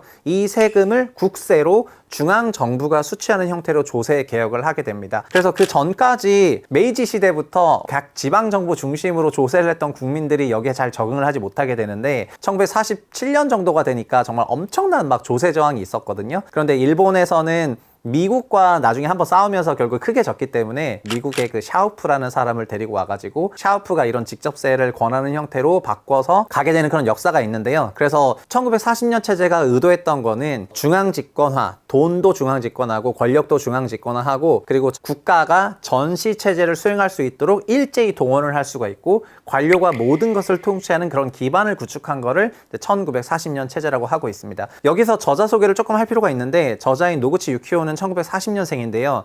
이 책은 처음부터 굉장히 그 압도하는 부분이 있거든요. 뭐냐면은 1945년 3월에 있었던 도쿄 대공습이 그냥 바로 첫 화면에 나와요. 도쿄 대공습을 저자는 직접 경험했기 때문에 다른 책에서 느껴지지 않았던 그 좀 긴박감이 있는데 어떻게 공습을 하냐면은 이렇게 됩니다. 그 미국 폭격기 편대가 공습 지역을 테두리를 전부 일단 1차적으로 폭탄을 투하를 시켜서 화염벽을 만들게 되고요. 그리고 2차 편대가 그 화염벽 내부에 일제히 폭탄을 투하하게 돼가지고 공습을 시작을 하게 되거든요. 노구치 유키오는 그 안에 들어있었던 겁니다. 5살 때. 그리고 아시겠지만 도쿄 대공습은 무려 10만 명이 8시간 만에 사망을 했기 때문에 역사상 그렇게 많은 사람이 동시에 사망한 케이스는 유례를 찾을 수 없을 정도로 정말 많은 사람이 죽었던 엄청난 사건입니다. 도쿄 대공습 사이렌을 듣고 그 벙커로 피하려고 해요. 원래 일본인들이 그 강으로 피하려고 그랬는데 거기까지 못 가니까 그 엄마 손을 붙잡고 벙커로 피하게 되는데, 벙커에 들어가게 되는 그 과정에서 보통 사람들은 벙커 안쪽 깊숙이 들어가면 들어갈수록 안전하다고 생각을 하잖아요. 그래서 노구치도 안쪽으로 들어가려고 하는데 너무 늦게 가다 보니까 벙커 입구에 있게 되거든요. 그래서 거기서 그의 엄마가 이렇게 얘기를 합니다. 오늘 여기서 우리는 다 죽겠다. 이렇게 생을 잘 마감하자. 이런 식의 발언을 하는데 본인도 죽을 줄 알았는데 현실은 어떻게 됐냐면은 오히려 벙커 맨 깊숙이 있는 사람들이 연기에 질식돼서 죽는 일이 발생을 합니다. 그래서 안쪽에 있는 사람들이 다 죽고요. 결국 벙커로 어쨌든 보호는 됐기 때문에 바깥 공기와 소통할 수 있었던 그 주인공은 살아남게 되거든요. 나중에 중학생이 돼서 그가 벙커에 대해서 공부를 해보니까 독일 같은 나라에서는 벙커에 피난을 할 때 맨 안쪽에 있는 경우에는 산소가 희박할 수가 있으니까 촛불을 켜놔서 맨 꼭대기 있는 촛불이 꺼지고 하면은 산소가 없어진다는 그런 신호를 주면서 사람들을 대피하는 매뉴얼이 있는데, 당시 일본에서는 그냥 벙커로 피해라 이렇게 얘기를 했더니 사람들이 전부 그 안으로만 들어갔고 그 안에서 질식사 해버려서 이 사람은 태생이 엘리트고 그리고 평생 관료에 있었는데 근본적인 시각에서는 일본 정부를 조금 불신하는, 나라가 나한테 해주는 게 없구나, 나라가 나에게 뭔가 도움되는 말을 하는 게 없구나 라는 그런 생각을 가지는 반골 기질을 가지고 이 책을 써내려가게 되는 겁니다. 그래서 막상 그랬지만 그 자체도 공부도 잘했고 꿈도 관료 중심적으로 성장을 하면서 이 1940년 체제라는 체제가 어떻게 구축됐는지를 그 내부 한복판에서 보게 된 게 이 저자의 큰 특징이라고 하겠습니다. 그래서 기본적으로 40년에 그렇게 전시체제를 하고 나서 전쟁을 수행했고 45년 3월에 도쿄 대공습이 있었고 그리고 8월 달에 일본이 미국에 항복했기 때문에 2차 대전이 끝났는데, 그리고 나서 일본은 직접세 중심으로 계속해서 40년 체제가 이어졌기 때문에 상당한 불안이 있다가 여러분 다 아실 만한 1950년 한국 전쟁이 있었고요. 한국 전쟁을 기반으로 일본 경제가 부활하게 되는 스토리가 일본 이 책의 초반부를 차지하게 됩니다. 저자에 따르면은 1940년 이런 전시 행정 체제가 굉장히 잘 먹히는 일본 경제 구간이 있었습니다. 특히 1955년에서 65년을 일본에서는 쇼와 30년대라고 부르고 있는데, 이 쇼와 30년대는 삼신기라고 해서 흑백 TV, 냉장고, 세탁기 요 세 가지를 가진 가정집들이 광범위하게 그 분포되기 시작을 했거든요. 그리고 2LDK라고 해서 방 2개 있는 그런 소형 주택들을 국민주택의 개념으로 하면서 전반적으로 경제 수준이 굉장히 올라가게 되거든요. 그러니까 쇼와 30년대는 어떻게 보면 한국전쟁 특수로 인해서 일본 경제가 부활하는 그런 계기로 만들어진 것도 있는데, 한국전쟁이라는 그런 이벤트가 있었지만 그 기저에는 일본이 1940년 체제를 통해 가지고 금융과 산업을 관치를 하면서 통제할 수 있었던 게 있었거든요. 일본은 전시체제를 지향했기 때문에 근본적으로 중공업 산업에 집중을 하게 되고요. 그래서 철강부터 시작해서 화학, 조선, 그리고 나중에는 반도체, 정부가 의도하는 어떤 특정 산업에 관치금융을 통해서 굉장히 저리로 대출을 해주게 되고요. 이들 산업이 큰 성장을 하게 되는 그런 계기를 맞이하게 됐던 것도 1940년 체제가 가졌던 그런 특징이라고 저자는 묘사를 합니다. 그리고 그 당시에는 사후 복귀적으로 일본이 좀 운이 좋았다고 하는 부분도 있었는데요. 왜냐하면은 이런 중공업 산업 같은 경우에는 다른 중국 같은 나라가 그 당시에 국제사회에 들어왔다면은 상당한 경쟁자로서 일본 경제를 좀 잠식했을 가능성이 있는데, 그때 중국은 1970년대 때까지 중국은 대약진 운동을 했고 국제사회에 등장하지 않았었기 때문에 이런 중공업 중심 그리고 정부 주도 이런 형태의 전시체제를 지향했던 나라가 당시 3개 있었는데요. 그 중에 하나가 일본, 그리고 독일, 그리고 소련이었습니다. 그래서 일본, 독일, 소련과 같은 나라는 중공업 중심으로 당시 미국의 경제 부분을 하나씩 다 추월하게 되거든요. 일본만 하더라도 1950년대 조강 생산량이 미국을 추월하게 되고요. 그리고 1970년대, 80년대가 되면서는 자동차 생산량이 미국을 추월하게 되고요. 그리고 화학도 마찬가지고 반도체도 80년대 미국을 추월하게 되고, 이렇게 정부가 주도했던 어떤 핵심 사업 위주로는 상당한 경제 성장을 이루게 됩니다. 그리고 1973년에 여러분 다 아시는 브레튼 우주 체제라고 해서 달러의 근본위제가 폐지가 되고 이제 지금 신용화폐가 되게 되는데요. 이런 쇼와 30년대를 거쳤고 일본은 1970년대에도 지속 성장을 했기 때문에 이런 브레튼 우주 체제가 깨지면서 일본 엔화에 대한 그런 수요가 굉장히 올라가게 돼서 상당한 엔 강세가 나타나게 됩니다. 그러다 보니까 엔 강세가 브레튼 우즈가 깨지던 그 73년에 달러당 360엔에서 300엔으로 하루 만에 거의 20% 빠지는 건데요. 이건 우리로 치면은 환율 1000원에서 그냥 800원 된 겁니다. 그러면은 우리가 800원어치 원화를 갖고 있으면 1달러가 되는 거기 때문에 우리 원화 자산이 갖고 있는 위력이 세지는 건데, 이렇게 엔 고 현상을 70년대에 맞이하게 되고 상대적으로 미국 대비 굉장히 안정적인 그런 시기를 보내게 되는 거죠. 그래서 일본이란 나라는 경제 구조 전체를 보면은 수출과 수입이 차지하는 그 GDP 내 비중이 수출 수입 합산해서 30%가 되지 않는 굉장히 내수지향적인 나라거든요. 참고로 한국이라든가 뭐 대만 같은 나라를 비교해 보면은 수출 수입 비중이 GDP 전체 100%를 넘거나 뭐 110%였던 적도 있기 때문에 한국의 경제 구조를 설명할 때는 개방 경제 이렇게 얘기를 하는데, 일본이나 미국과 같은 나라의 경제를 설명할 때는 내수 소비 경제다 이렇게 얘기를 하거든요. 일본도 굉장한 내수 소비 경제였습니다. 그런데 수출을 조금 했겠죠. 그 수출은 과거에 그러면 많았냐 그게 아니라 과거에도 여전히 일본의 수출 비중은 15% 남짓이었는데 엔고로 인해서 수출이 좀 잘 안 된다고 생각을 하다 보니까 그것 때문에 조금 금리를 낮추었던 가 있었고요. 그 금리 낮추었던 것이 70년대 때 전반적으로 자산 가격 양등으로 이어지는 그런 부분이 책에서 잘 묘사가 됩니다. 근데 궁극적으로 일본 경제의 성장은 70년대, 80년대까지 계속해서 이어지게 되는데, 여기서 70년대 일본 부동산 시장에 불을 지르는 이벤트가 발생을 해요. 1972년에 일본 자민당 총재가 된 사람이 다나카인데요. 우리 그 다나카 말고 이제 다른 다나카 되겠습니다. 다나카가 일본 개조론이라는 걸 발표를 하게 되는데, 일본 개조론은 뭐냐면은 일본 전역의 부동산을 초고속 철도로 전부 연결하겠다는 그런 이제 정책이 되겠습니다. 우리로 치면은 국토 균형 발전이랑 좀 비슷하다고 할 수 있는데, 국토 균형 발전하고 뭐 세종시 개발하고 이러면서 당시 뭐 충남 쪽 이런데 부동산 가격이 올랐던 것처럼 이 다나카는 전 일본을 고속철로 연결하겠다는 그런 생각이었기 때문에 그 연결되는 역사 주변으로 부동산 가격이 굉장히 앙등하기 시작을 하거든요.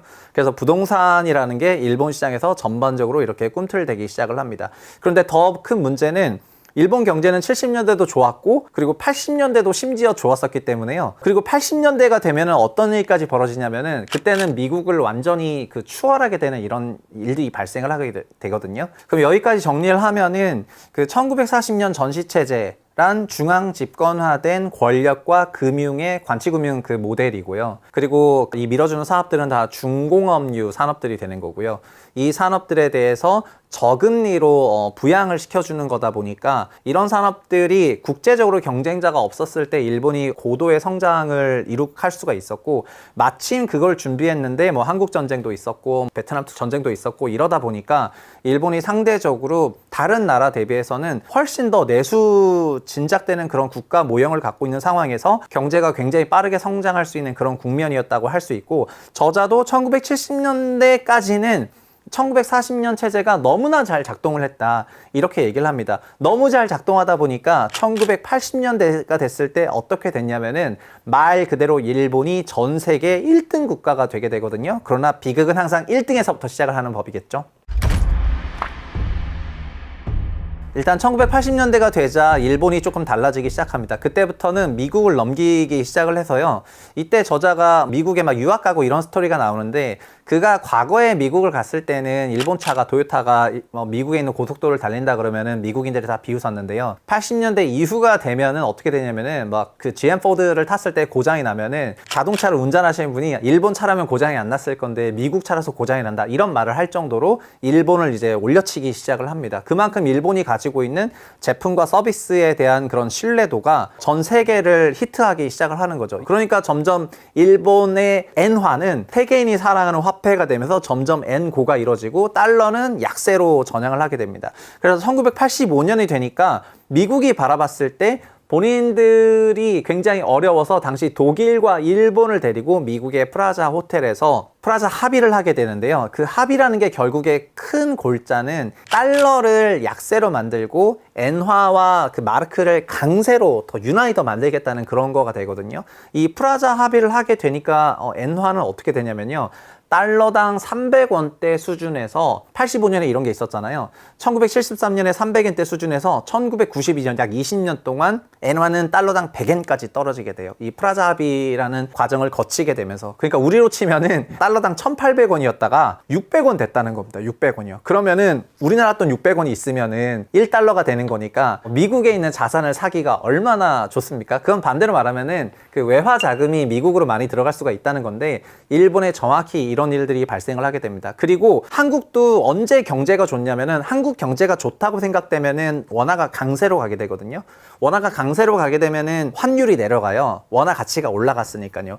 그러니까 일본 경제는 외국에서 봤을 때는 완전 엄청난 초강세 그런 경제로 가게 됩니다. 근데 일본이라는 나라는 어떤 나라냐? 한국 같은 그런 수출 국가가 아니고 일본은 내수 국가였기 때문에요.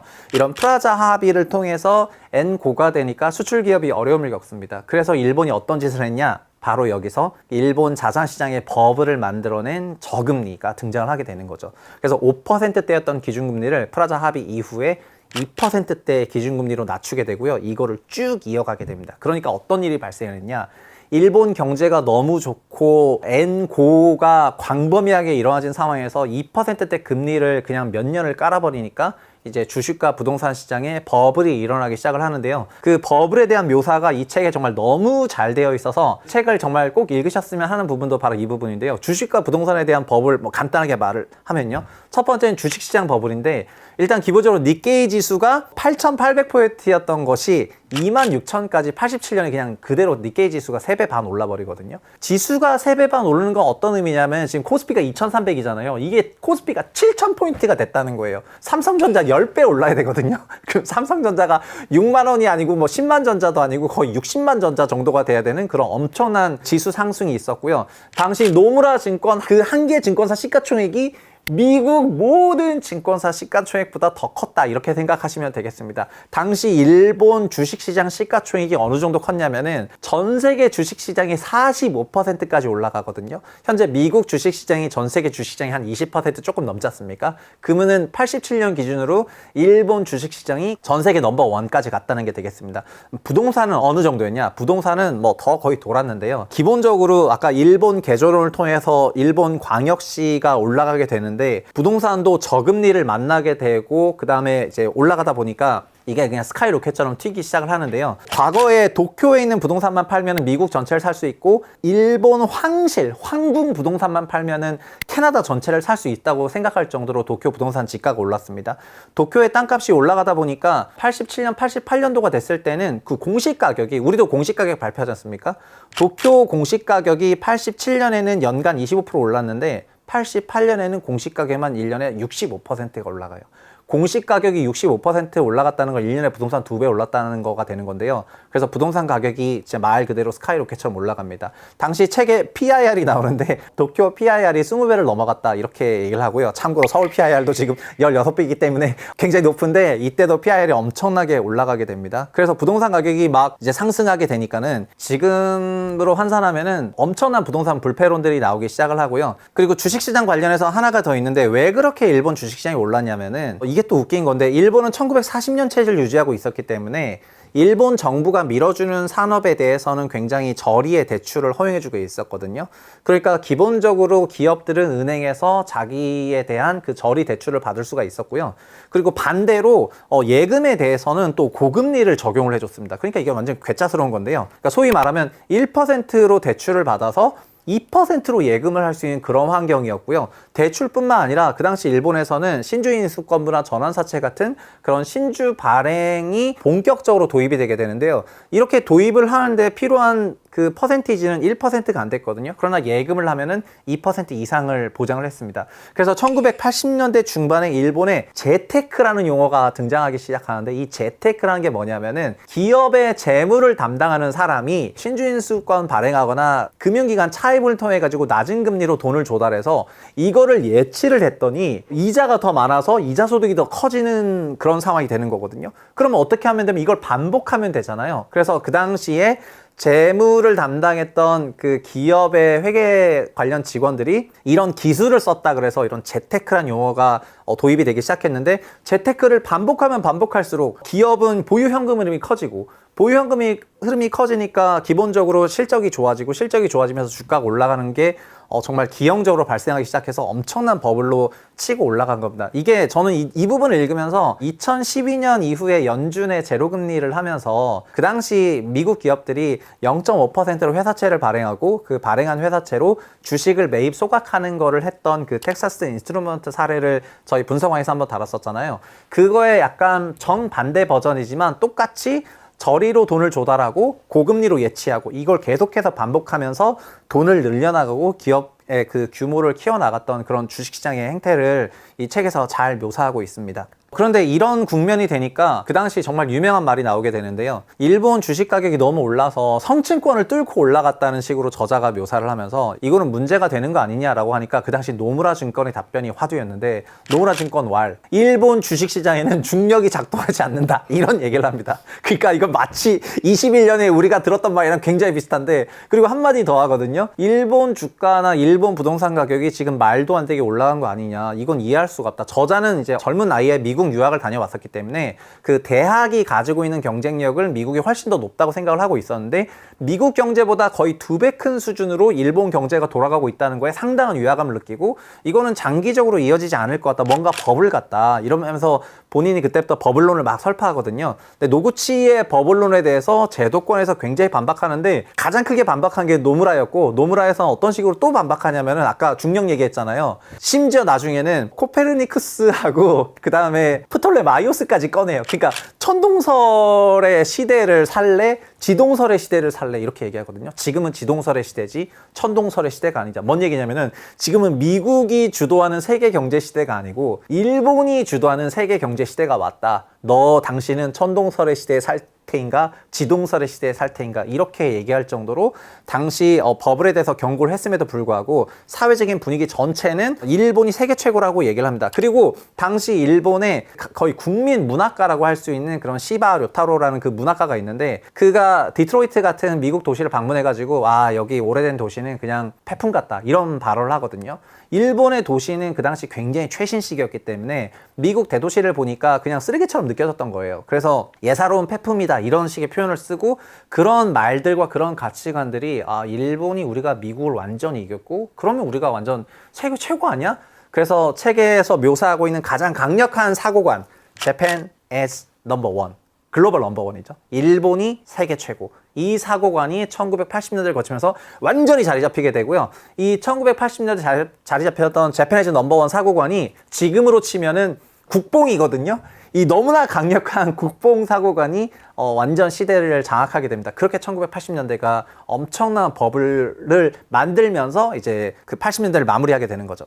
근데 1989년이 되자 세이세이 검객이라고 불리는 BOJ, 일본 중앙은행 총재가 들어오는데요. 미에노 야스시라는 인물이 들어옵니다. 미에노 야스시는 들어와서 뭐라고 얘기를 하냐면은, 셀러리맨이 한평생 일을 해도 집을 사지 못할 정도로 부동산 가격이 높은 것이 말이 안 되는 것 같다, 이런 생각을 하면서 금리를 6%대까지 스트레이트로 올리기 시작을 합니다. 그래서 결국에는 뭐냐면은 2%대 금리 때 5, 6년 그리고 엔고가 겹치면서 자산 버블이 있었는데, 기술적인 부분에서도 그런 게 있었고요. 근데 결국은 금리를 다시 급격히 높이기 시작하니까 주식시장과 부동산 시장이 붕괴되는 그런 시나리오로 가는 건데요. 결국 미에노라는 인물은 1970년대 미국 연준의 폴 볼커랑 굉장히 비슷한 인물이라고 할 수가 있을 것 같고요.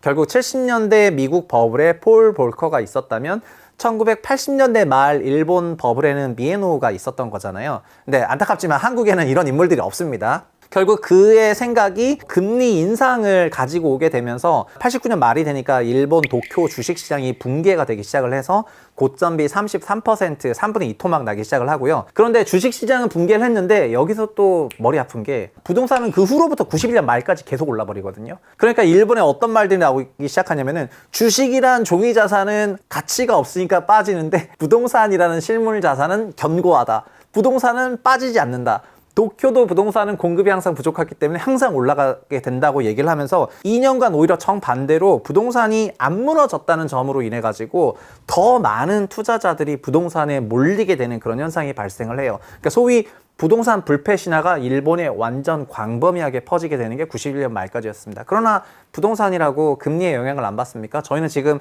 금리의 영향을 받는다는 걸 다 알고 있잖아요. 그래서 결과적으로 91년 말부터 도쿄도 부동산이 15% 하락하는 것을 시작으로 향후 10년 동안 어디까지 빠지게 되냐면은 그냥 부동산 가격이 고점비 4분의 1 토막 나는 수준까지 쭈르륵 내려오게 됩니다. 지수로는 270에서 70으로 갔는데 실질로는 그냥 거의 4분의 1 토막 이상 나거나 5분의 1 토막 나거나 아니면 극단적으로 심한 경우에는 거의 10분의 1 토막 나는 수준까지 10년에 걸쳐서 부동산 자산이 이렇게 무너지게 되는 겁니다. 결국 그 헤이세이 검객이 등장했고 고금리를 만들었기 때문에 자산시장이 무너지게 된 거죠. 자, 그럼 이 자산시장 무너지는 기간 91년부터 2000년대까지가 잃어버린 10년이 되는 건데요.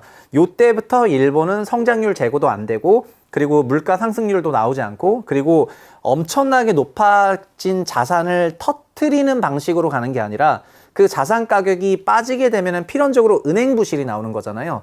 일본도 일반 상업은행이 있었지만 주택은행이 있었거든요. 이거를 주전이라고 해서 우리로 치면은 주택도시보증공사, 주택금융공사, 뭐 미국으로 치면은 페니메나 프레디맥 같은 그런 기관이 있었는데 이런 주택 전문 금융기관, 주전이 주택과 관련한 대출을 엄청나게 늘렸는데 이런 대출들이 전부 부실화가 됐기 때문에 이 부실들을 막기 위해서 터트리면은 이 회사가 날아가니까 부실 자산을 매입하는 그런 공적 프로그램들을 돌리기 시작을 합니다.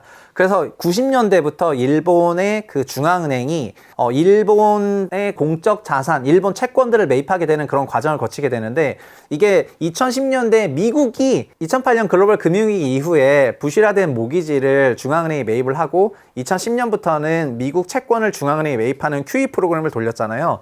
그러니까 일본도 1990년대부터 이런 부실 자산을 매입하는 프로그램을 돌리기 시작을 해서요. 이거를 계속 돌렸더니 결과적으로 어떻게 됐냐면은 현재 일본 중앙은행이 보유하고 있는 일본 채권의 규모는 일본 전체 GDP의 1.5배에 육박을 합니다. 현재 연준이 가지고 있는 미국 채권의 규모는 미국 전체 GDP의 0.4배, 한 40% 정도 되거든요. 근데 일본은 얼마나 그 가격이 크게 올랐던지 그게 부실화되는 과정에서 중앙은행이 등장해서 자산 매입 프로그램을 돌렸더니 그 규모가 GDP의 1.5배까지 올라가는 거죠. 현재 일본 정부의 부채가 GDP의 250%까지 가는 이유도 바로 여기에 있는데요. 과거에 엄청나게 올라갔던 부실을 끄는 과정에서 엄청난 채권을 발행할 수밖에 없었고 그러다 보니까 일본 정부는 부채가 쌓이고 쌓여가지고 GDP의 2배 반에 육박하는 수준의 엄청난 정부 부채가 된 겁니다. 그러면 부채가 너무나 많아져 버렸기 때문에 그러니까 자산 부실을 터뜨리지 않고 그거를 인수하는 형태로 가버렸기 때문에 그 부채에 허덕이면서 일본 경제는 성장이 안 나오게 되고 이게 10년 간 게 아니라 20년만 가니까 잃어버린 20년 30년 가니까 잃어버린 30년 이렇게 불리기 시작을 하게 되는 겁니다. 이거는 현재도 그래서 시사점이 있는데요. 한국에도 이렇게 굉장히 높아진 부동산 가격이 여러 정책이나 프로그램을 통해서 계속해서 올라갈 수가 있겠지만 언젠가 이게 터져야 될 때 안 터뜨리고 정부가 이거를 보완하는 형태로 부실 자산을 매입하는 형태로 일본이나 미국처럼 가게 된다면은 그때도 우리가 엄청난 부채에 허덕이게 되면서 상당한 수준의 잠재 성장률 위축이 몇 년이 아니라 뭐 10년, 20년도 이어질 수 있다는 거를 이 책에서 굉장히 묘사를 하고 있죠. 그래서 노구치 그 저자는 이렇게 얘기를 하거든요. 1940년 체제가 70년대까지 잘 먹혔고 80년대 버블로 갔고 근데 재팬에즈 넘버원이라는 그 국뽕이 너무 딱 박혀버리다 보니까 그 다음부터는 일본인들이 미국을 통해서 아니면 세계를 통해서 배워야 된다는 그 일본 본류가 가지고 있던 오래된 일본이라는 나라가 가지고 있던 남을 통해서 배우고 좀 개선한다 이런 생각이 없어져 버렸고 우리가 세계 최고에 우리가 누구한테 배워? 우리가 가르쳐줘야지 이런 생각을 하게 됐고요. 그리고 이게 엄청난 지금 야후 재팬이라는 커뮤니티를 장악하고 있는 일본 세계 최고 그 이론의 근거를 만들었다고 얘기를 합니다. 그리고 하나가 더 있는데 이렇게 되다 보니까 자산 가격이 너무 급격하게 올랐잖아요. 80년대엔 그래서 뭐가 유행했냐면은 재테크와 요즘으로 치면은 파이어가 유행을 했는데요. 일본인들도 그냥 일을 해서 열심히 뭐 회사에서 좋은 승진을 하고 연봉을 더 받고 이런 걸 지향한 게 아니라 80년대 말을 거치게 되면서 일본이란 나라 전체에는 그냥 일을 적당히 하고 재테크하고 주식과 부동산을 투자하면 돈이 더 많이 벌리니까 나는 좀 젊은 나이에 파이어를 해야 되겠다 이런 생각이 일본 전체를 잠식하게 됐다 이렇게 얘기를 합니다. 그래서 임직원들이 회사 일을 열심히 하지 않고 회사 일을 듬성듬성 하면서 재테크에 열을 올리다 보니까 그 개인의 실력도 발휘가 잘 안 되고 결국 개인의 실력이 발휘가 잘 안 되게 되면 기업 실력도 발휘가 이해가 안 되는 거다 보니까 이런 것들이 일본을 잠식했다 이렇게 표현을 하죠. 그리고 마지막으로 80년대 일본은 65세 고령 인구 비중이 9%밖에 안 돼가지고요. 그때 일본은 굉장히 젊은 나라였습니다. 그런데 2010년대가 되니까 일본은 고령화 사회가 이미 돼버린 상황이었죠. 그래서 일본 정부가 가뜩이나 이런 부실자산 매입을 통해 가지고 부채 허덕였는데 노인 관련 예산이라든가 재정이 계속해서 지출돼야 되는 그런 구조로 갔기 때문에 재정이 허덕이게 되면서 여러 재정 정책도 적극적으로 쓰지 못하고 이런 것들이 나타났다 이렇게 말씀드릴 수가 있을 것 같습니다.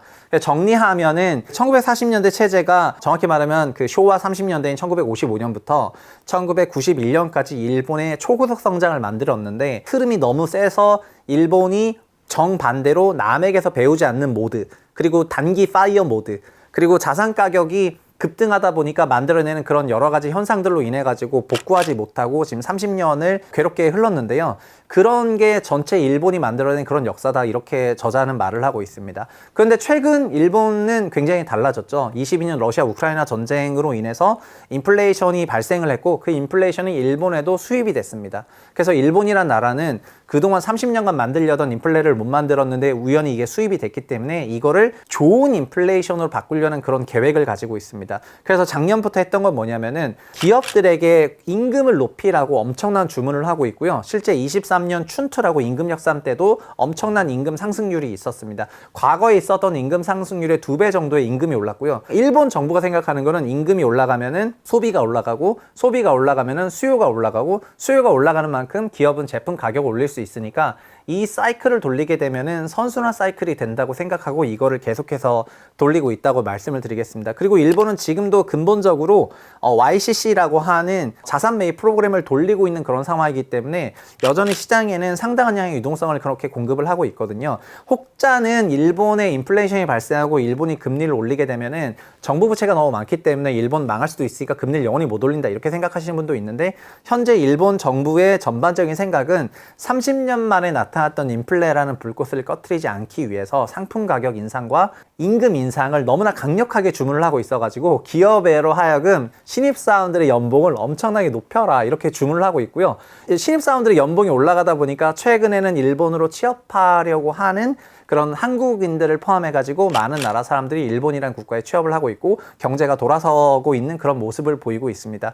다만 이 1940년 체제를 읽고 나면은 결국 과거 일본이 경험했던 이런 사이클이 일단락이 되고 지금 새로 시작을 하는 것인지에 대해서 약간의 퀘스천을 가질 수는 있거든요. 그러니까 결국 일본은 여전히 중앙 집권화적이고 관치금융을 가지고 있고 이런 나라인데 이런 수입된 인플레를 가지고 이걸 잘 돌려서 과거의 어떤 그늘로부터 지금 한 번에 잘 벗어날 수 있을까 이런 거에 대한 퀘스천을 저자는 가지고 있고요. 그래서 지금의 이런 흐름에 대해서 그냥 동참하는 게 좋은지 아닌지 이런 것들은 이 책을 읽으면서 같이 판단을 하면 좋을 것 같습니다. 제가 이거를 읽고 분석왕 통해서 좀 내용이 길어졌는데 설명을 드리고 싶었던 얘기는 이런 건데요. 한국도 어떻게 보면 2017년부터 2021년까지 부동산 가격이 정말 고공행진을 했고요. 한국 역시 요 기간에는 파이어가 대세였습니다. 젊어서 그냥 회사를 열심히 다니고 직장을 다니고 연봉을 높이고 이렇게 자기 연봉과 몸값을 높이려고 하는 그런 움직임보다는 재개발 지분 투자하고 분양권 투자하고 어떻게 뭐 부동산 투자해가지고 부동산 시세 차익을 내서 그걸로 엑시트하면 돈 더 많이 번다.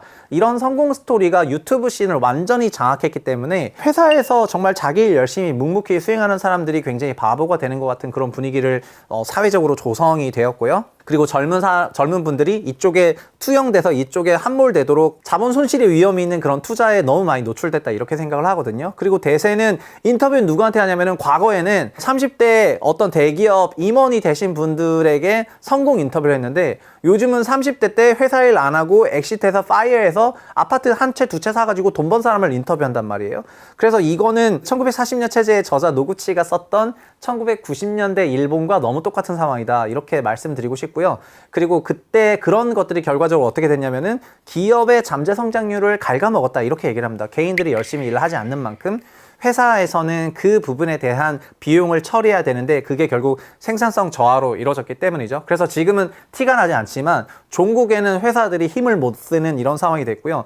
그리고 80년대 일본이 세계 최고 재팬에즈 넘버원이 되면서 국뽕에 전 국민이 사로잡혔었는데 한국도 최근 들어서는 유튜브 채널을 포함해가지고 한국이 어떤 특정 분야에서 세계 최고가 되는 거를 굉장히 선호하는 그런 것들이 좀 나타나는 거 보면서 우리나라가 결국 일본을 안 닮아간다 말을 하면서도 어떤 의미에서는 정말 20년 차를 두고 빠르게 닮아가고 있구나 이런 생각을 하고 있고요. 그리고 일본은 80년대에 65세 인구가 9% 미만일 정도로 굉장히 젊었었는데 우리나라에 어떻게 보면 지금 전성기가 이제 지나가고 있는 그런 과정이 있잖아요. 전성기를 지나가고 있는 이런 과정에서 한국의 인구 구성이나 출산율 이런 걸 봤을 때는 우리가 부족한 부분도 있다는 그런 생각이 조금 들더라고요. 그래서 저자인 노구치는 일본이란 나라에 대해서 그냥 일본인이니까 자기 나라에 대해서 굉장히 좀 날선 비판을 한 것 같은데 뭐 저의 경우에는 저는 이제 한국인이고 우리나라를 좋아하니까 한국이 좋은 점도 굉장히 많은 나라고 전 세계 어디를 돌아다니더라도 한국이란 나라가 가지고 있는 그런 장점과 특수성 그리고 우리나라 사람들이 근면성실한 거 그리고 머리가 좋고 막 이런 부분들이 있다는 걸 굉장히 인정하면서도 또 정반대로 전반적인 사회에 흐르는 너무 그 재테크 중심주의론 이런 것들이 우리의 잠재 성장률을 조금 갉아먹지 않을까 하는 그런 우려가 있거든요. 그래서 이 책을 저는 진짜 굉장히 공감하면서 읽었는데 1940년 체제를 뭐 다 사서 읽지 않으시더라도 그리고 뭐 어디 또 협찬받은 것도 아닙니다.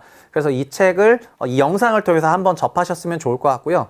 그리고 이걸 읽음으로 인해 가지고 일본이란 나라를 좀 더 잘 이해할 수 있게 되지 않았는가 이렇게 생각을 합니다. 그래서 그냥 우리는 보통 일본 얘기를 하면은 아베노믹스부터 시작을 하는데 이 얘기는 그 아베노믹스가 왜 시작했는지 그 기적 그 전에 있었던 엄청난 이벤트 이런 것들을 다루면서 시작을 하는 거니까 좀 더 긴 시계열에 걸쳐서 바라볼 수 있게 해줬다는 점에서 굉장히 좋은 책이었던 것 같습니다. 분석왕 다시 또 꽤 오랜만에 그 책 얘기를 했는데요. 저희가 돈칙제 연준책을 좀 소개해 주면서 이 책이 상당히 바이럴이 됐었는데 1940년 체제도 나온 지 얼마 안 되는 책이기도 하고 그리고 일본이란 나라는 어쨌든 한국 옆에 있다 보니까 반면교사로 삼아야 될 부분들이 많다고 생각을 하거든요. 우리가 무조건적으로 뭐 따라서도 안 되고 무조건적으로 비판해서도 안 된다고 생각하고 취사 선택적으로 비판과 수용을 할 부분이 있다고 생각을 합니다. 그런데 뭐 기본적으로 상대방이 어떤지 알아야 된다는 점에서 그동안 저한테는 일본과 관련된 뭐 여러 가지 다른 책들보다도 오히려 더 그 일본 기저에 있는 그 경제 시스템을 설명했다는 점에서 배울 점이 많았던 책인 것 같습니다. 오늘 분석한 영상이 구독자분들에게 도움이 됐으면 좋겠고요. 구독, 좋아요 정말 부탁드리겠고 다음 시간에도 좋은 책 또 좋은 분석 내용을 가지고 찾아뵙도록 하겠습니다. 감사합니다.